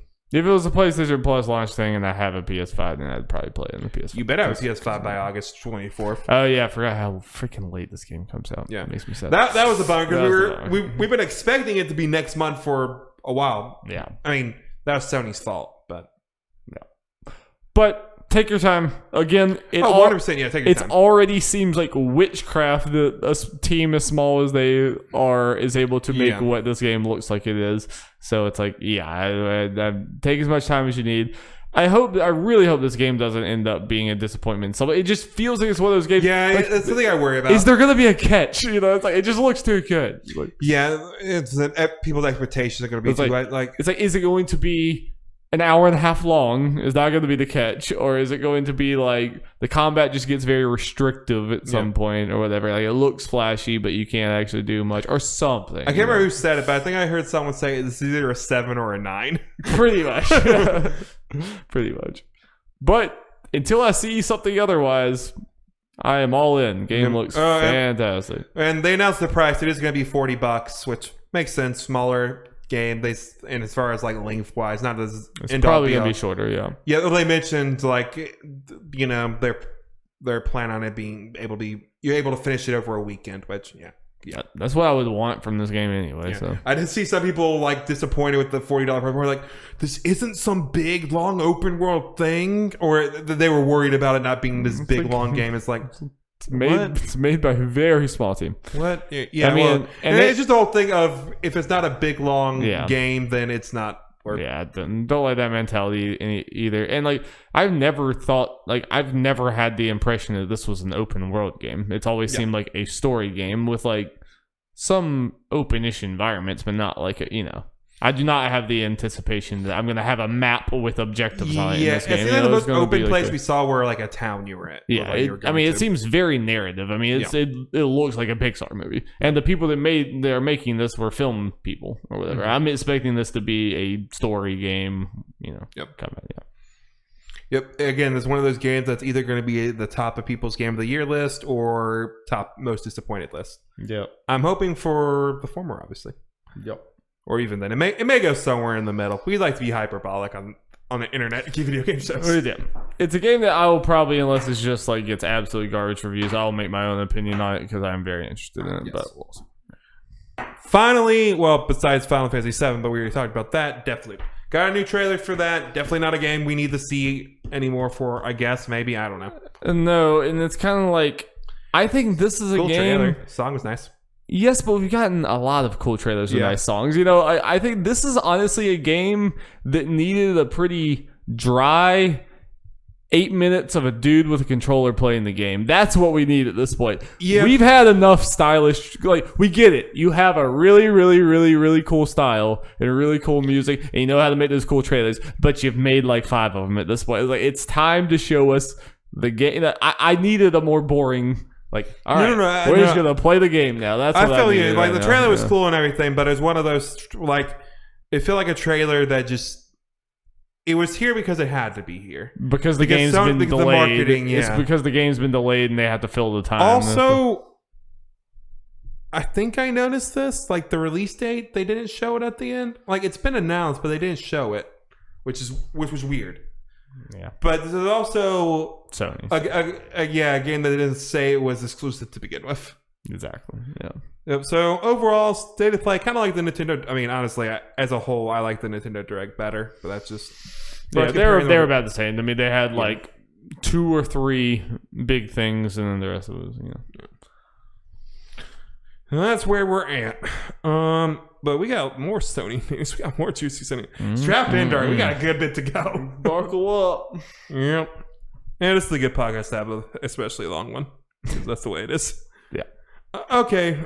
First Sony thing from Matt TM Kim from IGN. Sony Interactive Entertainment has confirmed that PlayStation Studios Japan Studio will be reorganized following reports that game development of the first-party developer will be scaled back. In a statement to IGN, Sony announced that Japan Studio will be recentered around Team Asobi, the development unit behind Astro's Playroom. Localization, IP management, and external production will also be concentrated within the global functions wing of PlayStation Studios. Sony launched PlayStation Studios as a new umbrella brand that houses the company's first-party developers, including blah, blah, blah, blah, blah, effectively shifting parts of Japan Studios' access to the global brand. This is a bummer. Yeah, that's a very big bummer, especially like I think you pointed out when we were talking about this originally. Japan Studios kind of felt like one of the last holdouts of like some more experimental sides of Sony. Yeah, it makes Sony's like them and Media Molecule. Yeah, it makes Sony's brand even more kind of samey than it already was. It was like them and Media Molecule that's like had the semblance of kind of old Sony, like different art styles and stuff. Because now it's like realistic open world stuff is most of what they and it's almost all Western. I mean, this is honestly one of the... it's not just all Western again. It's like all of it's like the same style of game, which, you know, people love those games, so that's fine. But as a brand, like, I don't know, kind of diminishes it a little bit, in my opinion. Yeah. No, I agree. And we've had conversations about, I mean, it's a problem with the video game industry as a whole, but I think Sony is like very, very strongly in that boat where like everything is starting to become kind of the same iteration on a 3D action game with like very like little tweaks here and there, but like that's just the safest game to make is a single player story driven 3D action game or RPG. And that's just like, you just know that you're going to sell a lot. So that's just what everything is becoming. And it's getting to the point. I think that's part of why like I've just been falling off of a lot of games, or I've just been uninterested in like a Ghost of Tsushima, a lot of these other ones. Yeah. And I think as you see these type of like, I understand why Sony's doing this, but I still think it just makes for a less interesting overall catalog when you don't have some more experiments, you know. At least Team Asobi is still a thing. They obviously have big plans for them because, you know, they can't judge if like the whole big thing about this when it first came out as like a rumor of this or something before it's officially confirmed is that because Japan studio not making money, which if you think about their last however many games, that makes sense. It makes sense. But yeah, can't really judge Team Asobi by that because their last thing was free. No, I was gonna say the one silver lining to this, I think, is that this, I think, is probably a good sign that that Team Asobi is finally going to get its own thing, and it's finally like the top dog as they should be, because they've proven that they are incredible developers. They made 2 games with like not very big resources or big IP or anything like that, and knocked it out of the freaking park. So like, I think it's a combination of they already probably were going to get a pretty big swing at bat next after this, at least they should, but this probably, I think this signifies that it's like, yeah, we are putting all of our eggs in them getting their own thing. We're going to put all of what used to be Japan Studios resources, pull all of those into Asobi, and hopefully that, you know, that means that they are getting their, what do y'all want to make? Yeah, because that's what it should be at this point. It'd be like, okay, y'all are great. What do you have? What have y'all been like cooking in the background without telling us that you want to work on next? You know, that's what this should be. Yeah. But Darby, no Nacti. The dream is dead. Just also Bloodborne 2 might be dead. I don't know. Was that? Did they handle like the ports or something? Well, Bloodborne's a weird thing, where it was still published by. It was Sony. It was like a thing with Sony Japan / FromSoft. So, weird. I mean, that may not mean Bloodborne's dead, but yeah, I'm sure they would still. So if Sony, I think the Bloodborne producer / director did leave the company. So if that's kind of if FromSoft wanted to do a Bloodborne 2, I think Sony would do it regardless of Japan Studio, whatever, you know, because it's Bloodborne. I think FromSoft doesn't want to do Bloodborne 2 because they don't want to do this exclusive game when they could, you know. Yeah, but they're doing fine on their own. Yes, they got Elden Ring. Yeah, that'll keep the hype sustained for years to come when it's not being shown at anything, but everyone will still want it at every single thing. The idea of Elden Ring will fuel people for a lifetime. Yeah, like Darby, I mean, people be hyped for one. I'm sure it's gonna be great, but the hype people have for Elden Ring when all we got was a teaser trailer, it kind of baffles me slightly. We have a title and we have George R.R. Martin. That is literally what we have. We have the name of a man who's working on a million things but can't finish any of it. There is an actual like Wikipedia, like fan Wikipedia page, Elden Ring, where they are like coming up with like character ideas and like combat ideas and stuff like that. I'm like, where the fuck are y'all getting any of this? Like, none of this is like, y'all are just like, that's how bad the speculation has gotten. Elden Ring speculation is a weird thing to watch. It's very weird. Something that isn't weird, okay, maybe a little weird, I don't know. PlayStation VR 2 is confirmed. not coming out in 2021, will connect to PS5 with a single core to simplify setup and improve ease of use while enabling a high-fidelity visual experience. Also, a new PSVR controller will incorporate some of the key features found in the DualSense wireless controller, along with a focus on great ergonomics. Well, screw me, guess whatever. I thought they straight up said we're not doing anything. Oh, we're not working on this. I think it's fair to like, be kind of surprised at this. Between that and I mean, besides Hitman 3, what interest what signs have we shown that Sony still has interest in VR? None. I mean, that thing was dead as hell. And I think we talked about it before. Hitman 3 just kind of seems like a deal they made forever ago that just had to I still think all that is true, and I don't expect there to be any, like, I think PSVR is dead right now. I think PSVR 2 apparently is happening, but I don't expect anything leading up to it, you know. Part of me is excited, but it's also...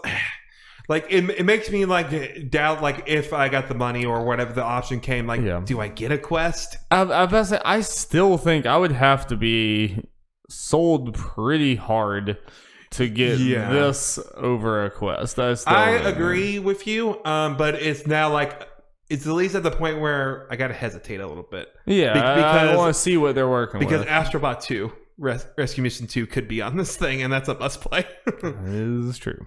So that's something I gotta think about. I'm glad they're still working on this VR because I think the more hands and like I want more people working on VR and making this a big thing and trying to put their money behind it. I mean, I think there's a possibility of PSVR 2 being a substantial step up because PSVR originally was a pretty early player in the game as far as like. At the time that the PSVR was coming out, there really was only the high-end Vive and Oculus, and they were really the only ones doing this like lower, like cheaper one.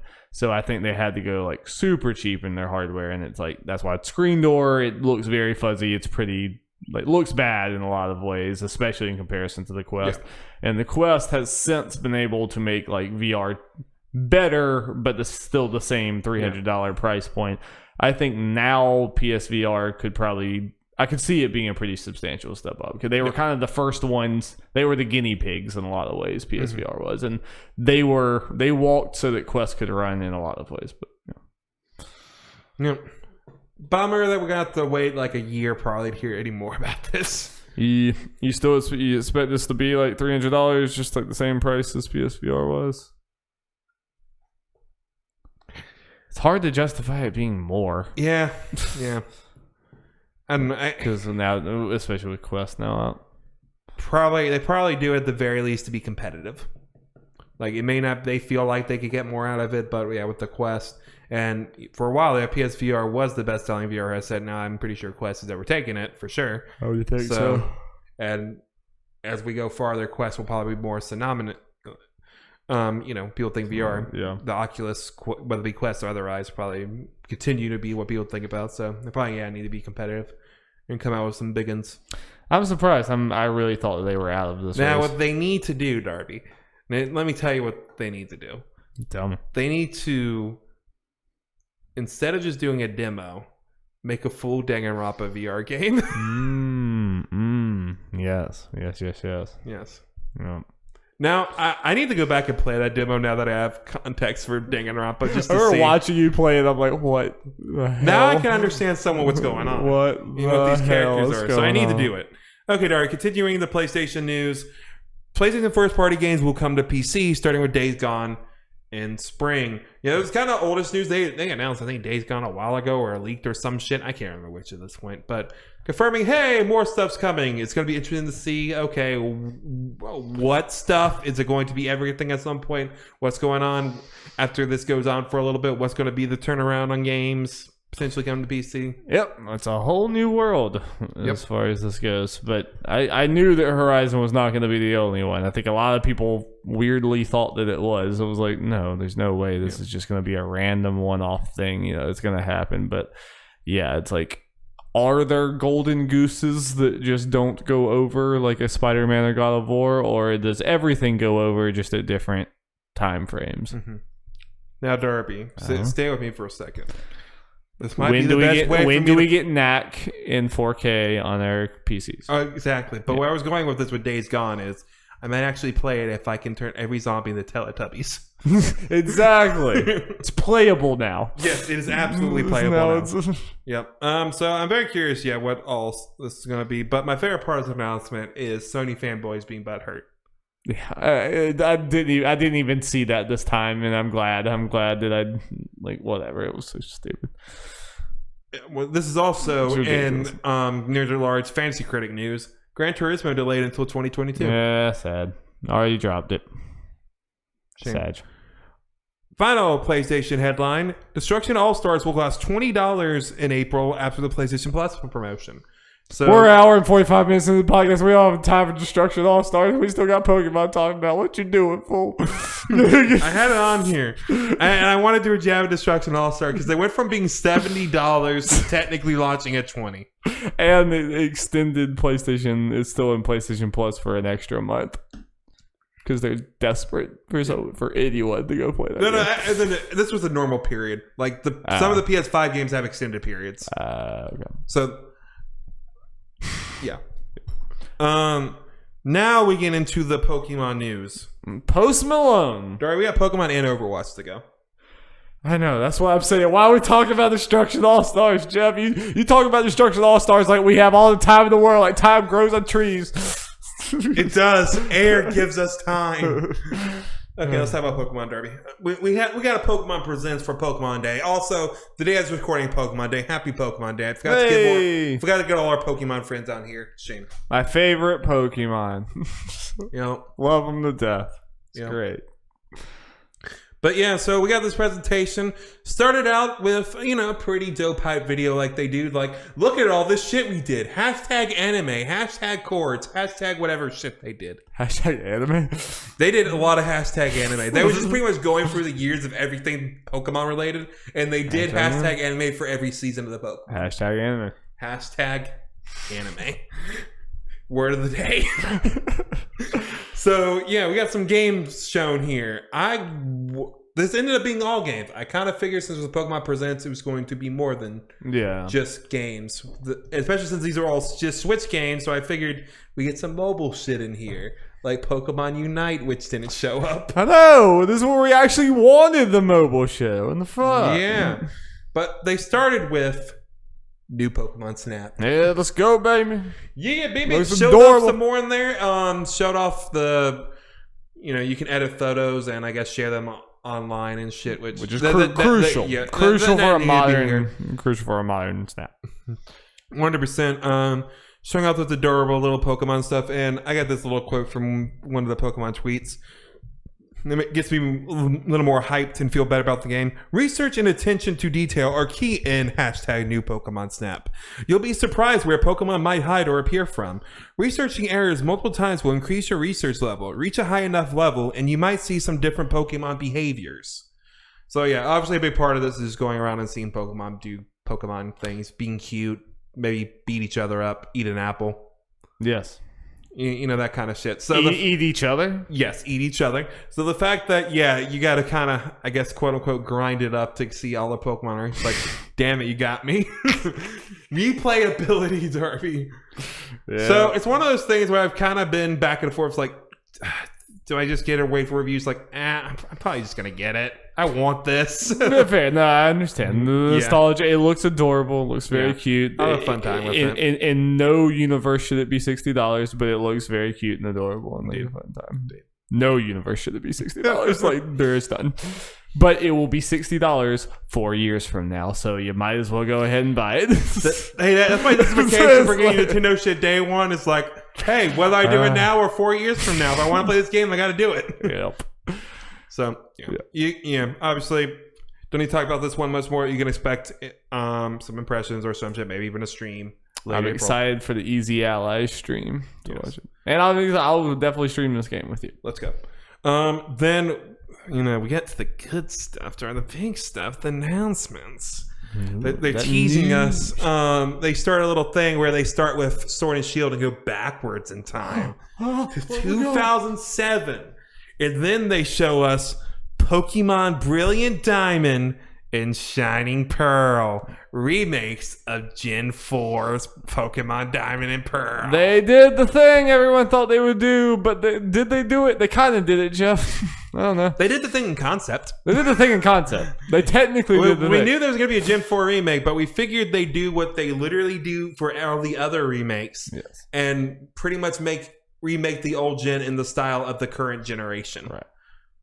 Which they definitely did not do that. People expected Sword and Shield style Pokemon Diamond and Pearl, where they might be a wild era. They might insert some Dynamaxing and Gigantamaxing and shit. No. They made some chibi ass shit. This definitely, from the outside from me or whatever, this just looks way more like it looks like a pretty low effort remake. It's like a lowercase r remake. It's that kind of thing. Like, I mentioned this to you before. It's kind of reminds me, is kind of with the art style, a kind of Link's Awakening style.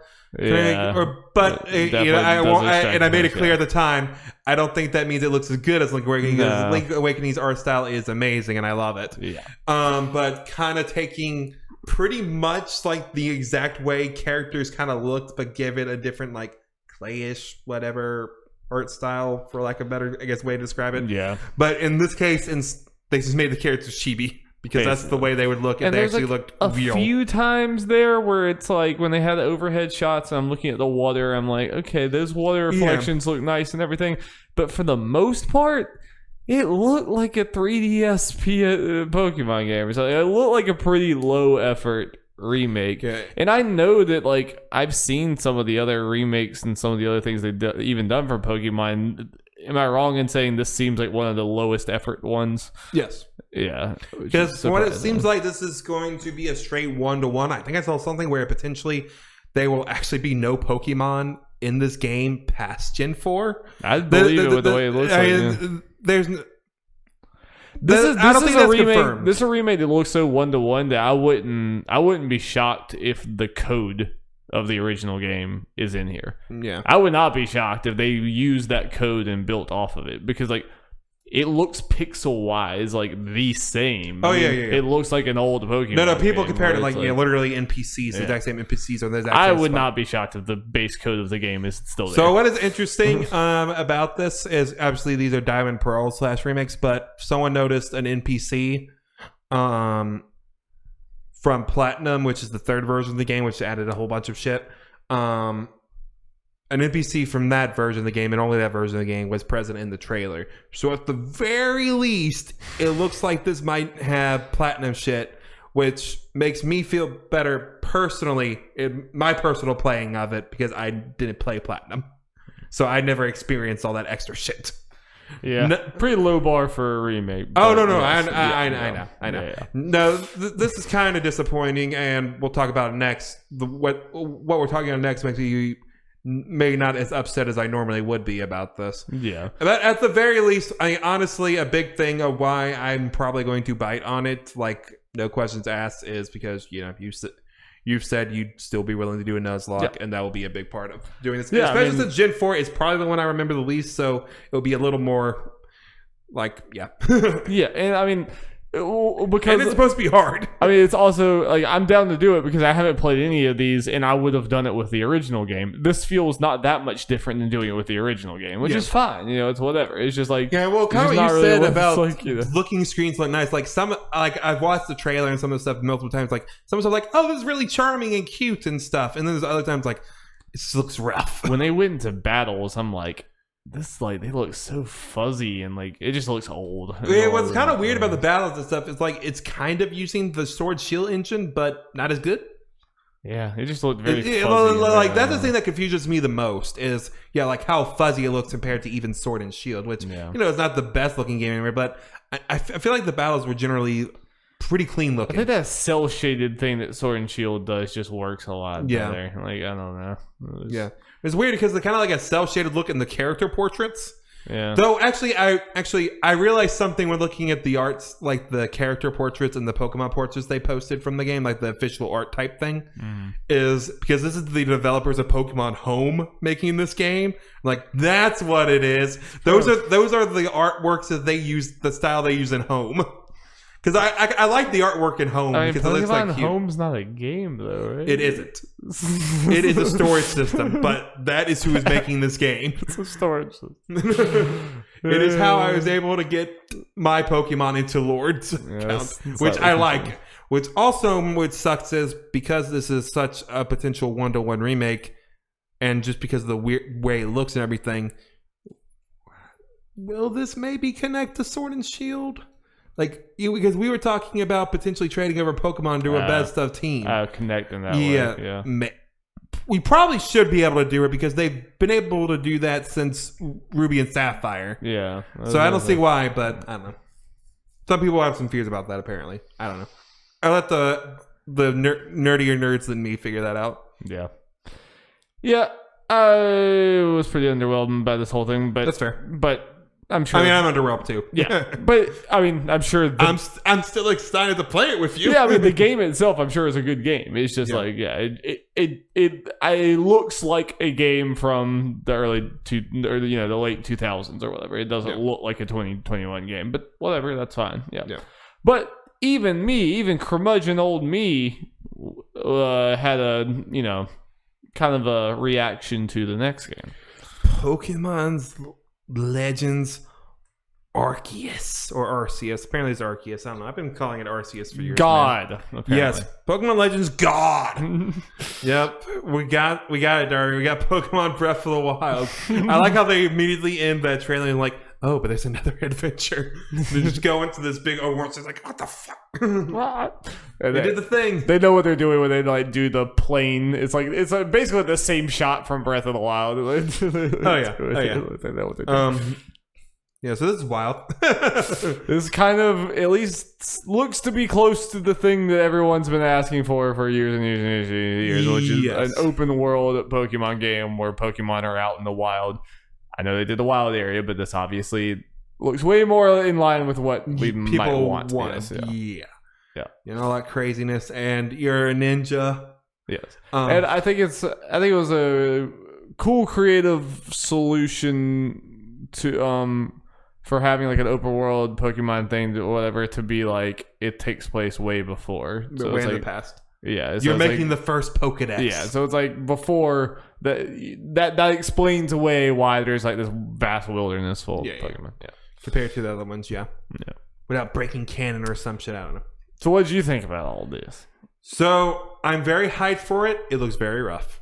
I'm not going to argue otherwise. It do. There was some frame rate issues. I'm blanking on the name, but this little bell Pokemon. It was very framey when it was moving up and down and all that stuff.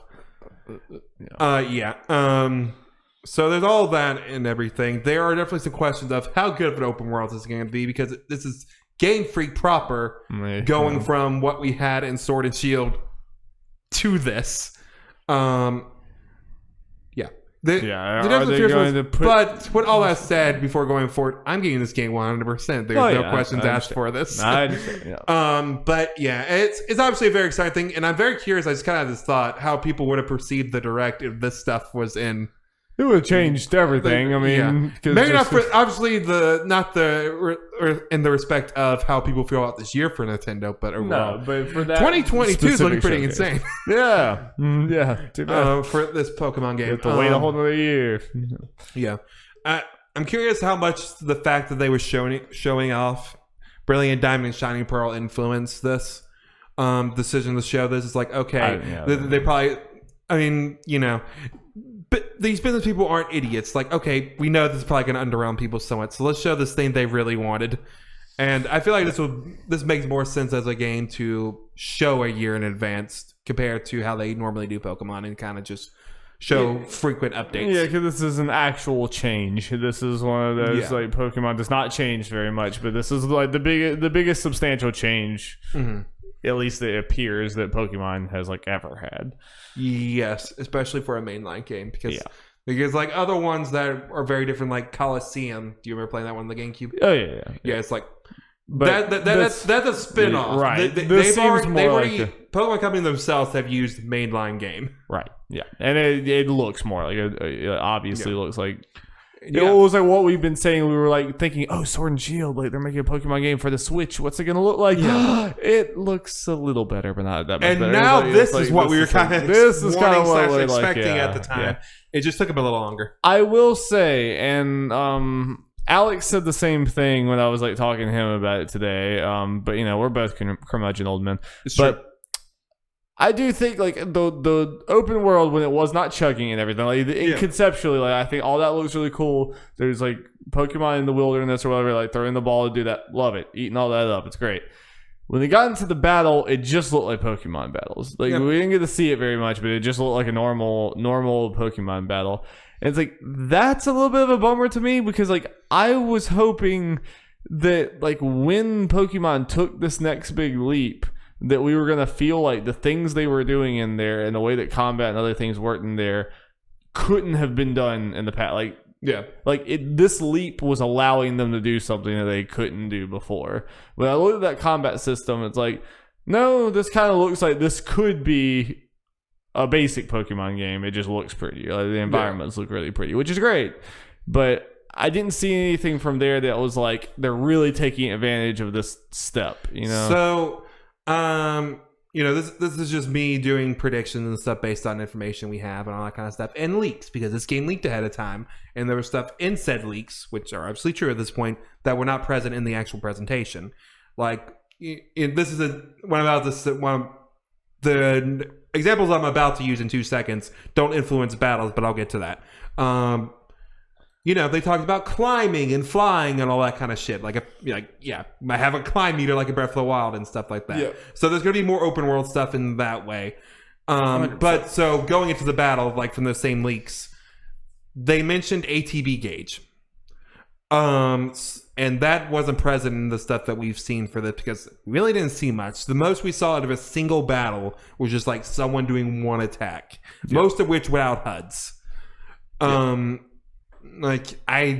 Even with potential changes, I never expected to go like full like action RPG per se. No, and I know that's not what you're talking about. Well, I understand where you and Alex are getting at for sure, and I agree. Respect. I think it could be that way, and we just haven't seen it yet. Because again, the leaks that have been accurate have mentioned ATB gauges, so I think there'll be a little more to it. And the Pokemon trainer can dodge roll, and in said leaks mentioned apparently when all your Pokemon faint, the battle's not over. The wild Pokemon will attack the trainer. Yeah, and I mean that kind of things is a good sign. It's one of those like we have, like you said, it could be there. And but I understand your fear for that. Yeah. It's a weird thing where I'm okay with it potentially doing that. I'd also be okay with them changing it up crazy. Like and add a bunch of stuff to it. I actually hope they do. Because apparently this is going to be a single player only game. Like apparently it's not going to do the whole multiplayer thing, which would be the potential reason to keep it just straight up normal Pokemon battles for the competitive scene. Gotcha. But that's apparently not the case from this game from what I've seen. So there's no reason not to add some things here. And I think there will be. I think this is just them just showing this off, and they'll do big reveals for that later. Yeah. They're probably going to keep doing their basic Pokemon too. This is probably a separate series. Well, yeah, that's the kind of thing that's kind of cool, and I'm okay with them doing this. We'll just have multiple concurrent like Pokemon main things. I mean, like Let's Go, the new gens, Let's Go when they want to do it, remakes, and Pokemon Legends. Because they had the Pokemon Legends thing, and then Arceus is like the little subtitle.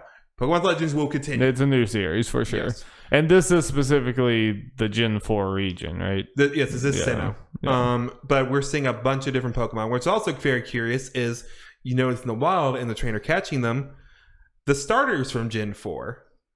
Like, how's that going to work? You can catch the starters?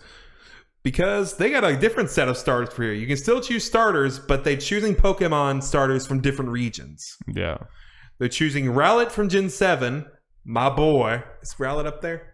No, Rowlet's in my room. Shame. Cyndaquil from Gen 2. And Oshawott from Gen 5. Which, I think that's really cool. Just completely mixing it up and It's kind of random. The first set of starters. Yeah, the first big open world Pokemon game, just throw the kitchen sink in there as far as like put all the Pokemon. But unfortunately, with the Pokemon choice they gave me no choice because I'm picking my boy Rowlet. Oliver Queen will rise again. He will. Inglorious chugging. Oh yeah, and because it's like a Japan type thing, I can't remember the exact thing for it. The reasons for it, but there was like apparently reasons, like lore reasons why people think these three in particular were chosen. Like for example, Oshawott evolves into a samurai. Samurott. And there's more like vague, like not as obvious things for the other two. I mean, Rowlet's evolution to Decidueye is kind of like a ninja kind of archer thing. Would be cool. I guess I could have done Froakie with that, but Greninja, but So anyway, I'm very hyped for this game. We're obviously going to talk about every little bit of news that comes out for it. But probably going to be a while. Probably going to be. You know what else is going to be a while? Overwatch 2. Freaking Overwatch 2. You know what's also going to be a while? This podcast. We're on the last thing, people. 2 hours and 3 minutes, and we're starting Overwatch 2. I mean, kind of thankfully, we've gotten a lot of Overwatch 2 talk about out of our system, and there's not a ton of new things, but... Yep. Any little detailed things I read out comes from a summary from Joe Scrabbles. Joe Scrabbles from IGN. Just going to throw that out there. Thanks, Joe. Yep. So yeah, we were starting with this. So yeah, BlizzCon was last week. This was the only thing, because we didn't record a podcast this week. This is the only thing that's carrying over from last week's news that we're bringing over. We were very disappointed to learn, during the BlizzCon opening ceremony where Overwatch had no significant thing. We're like, oh, God. That's a bad sign. Yeah. And then they did I can't even remember the title for it was like a developer showcase thing. Behind the scenes with Overwatch 2. I was like, that title gives me no hope. Yeah. But then they showed some stuff. Yeah. Not exactly what we wanted. I don't want to be completely pessimistic, because I mean, the things that they showed were I was interested in, like... Yeah. I mean, this team makes a very, very, very, very good game in a lot of ways. Yeah. Like, it's really, there's Activision problems over their head that's making this whole situation suck a lot more than it should. And, if it wasn't for the fact that this game is just going to be on life support for 2 complete full calendar years or whatever, it wasn't for all that, this was a cool showcase, and a lot of the things they showed were interesting, and I actually do want to see these behind the scenes and see them designing the maps and everything, because I think they're just very damn good at it, and it's really cool. It was just kind of the lack of other things that made this disappointing. But let's just talk about the things that are here. Yes, the stuff that gets excited. Like, they showed 2 new maps, Rome and New York City. We don't know what kind of modes they'll be. That's exciting. So okay, maps. Showing some new maps, which we're assuming there'll be a lot. Excited to see. Let's see Sojourn. How do you pronounce her name? I say Sojourn. Sojourn. But when I see names like that, I expect the J to not sound like a J. I think people have said they like Sojourn, but it might have been Americans saying it wrong. Yeah. She looks cool. She has a railgun, probably going to be DPS. Yeah, which we knew about her, but it's the first time we've seen some of her abilities, but we still don't have a full thing. Okay, Darby, let's talk about them role passives, which are going to be big things. And for people who don't know, these are going to be background abilities that affect entire class of party. They're planning on adding. I guess also important, a lot of these details and stuff, they're just kind of planning at the moment, not necessarily finalized. Yeah.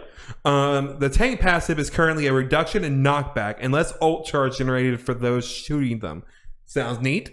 The damage passive is a boost in movement speed, which is kind of like, okay, well, why not boost just all their whole thing's base speed anyway, but whatever. The support passive is a slow automatic healing effect, similar to Mercy's existing passive, but less effective.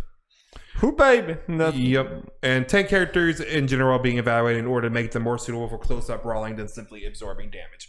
So I'm okay with this stuff. Yeah, just kind of like, make the tanks tankier and, not necessarily bullet sponges. Like, less feeding for when we see like a diva charging in. Like, they're actually doing less feeding. Yeah. And maybe slightly less reliance on shields, which was the problem. I mean, Overwatch is in a problem where it teeters back and forth between either you have to have a bunch of shields or the shields do nothing.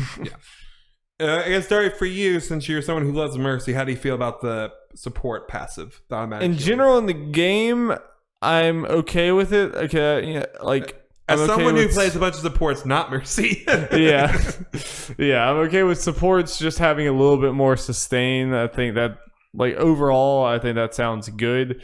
I do think from Mercy's specific standpoint, I mean, I think this was true before this, but I think Mercy needs something else. Yeah, I think the good news is, though, we probably will get that, because I'll just use, let me see, where is it? Use Reinhardt as an example that they're experimenting with. Again, this may not be the case for Reinhardt. Getting 2 fire strike charges, charge canceling, and better stealing while charging. Those are significant changes. I mean, it's kind of like boosting changing some stats and little things here. I mean, not necessarily like move set changes in a way, but it's still, yeah. And I feel like some stuff like a potential Mercy overhaul, they'll hold closer to their chest until closer to Overwatch 2. Probably.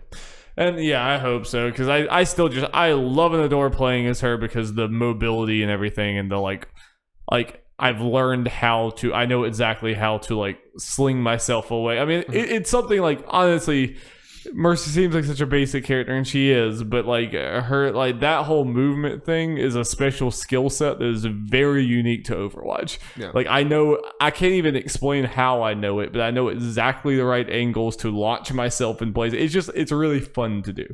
But she's a great example of a character that has just kind of been lost to time and like needs another pillar of her. It's weird because she's one of the characters that kind of got a biggish overhaul during Overwatch's cycle, but she definitely needs another one. I agree. But this Reinhardt stuff, unfortunately, those seem like buffs, but really nerfs. Is it really Reinhardt if he doesn't charge off the side with people? You're right. I mean, he's right. The man is not wrong. That is the funniest thing that happens in Overwatch. You're just seeing, not like if these changes actually take effect, Reinhardt just becomes significantly better off the bat, right? Yeah, I mean, he's already great, but yeah, that's pretty damn huge because you could just, I mean, because a lot of people use the charge to get away from places, but a lot of times you have to go way further than you want to. Or purposely aim for like a wall, but not going too far or something. If you could just like charge in, cancel, smash, like chatter, dude, like, it opens up a lot of things. It sounds small, but it's not. You know? And 2 fire strikes. Oh yeah. Pretty crazy there.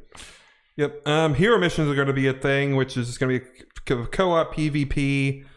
Just, contain life story elements and all that kind of shit. Every existing map will have them, and will apparently open up new areas for these existing maps.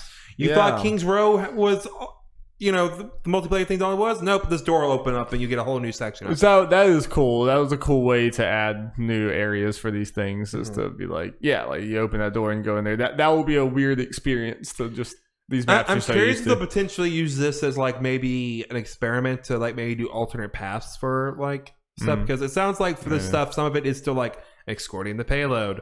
Like, will that alternate path potentially make it into competitive or at least casual play? Good. Yeah, they already designed those things or whatever. I could see them overhauling some of those. But I'm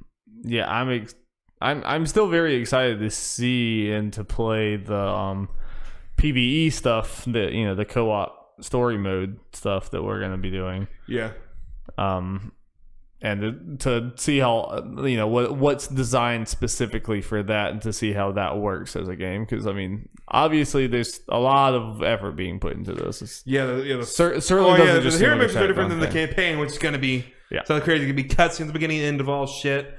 You can play a bunch of different characters. There's going to be voice lines for different team comps and all that. It sounds like they're making a bunch of maps just for the story mode. I mean, I think the 4 of us are going to have a blast playing. And again, it's perfect because I think 4 is what is exactly what you do. Yeah. It's going to be a lot of fun. And I mean, I really do hate that it's going to like you said before, it's like, it's weird that because the multiplayer content is being held hostage by this, it just creates a weird environment. But that being said, I think this is going to be really sweet when it comes out. We're going to have a lot of fun with this, and obviously, like, it's a weird thing where I wish the multiplayer stuff wasn't being held hostage, and I'm sure everyone would agree. But in some ways, it's going to be kind of exciting when this launches and all this shit comes at once. Oh, yeah. The floodgates just fucking open.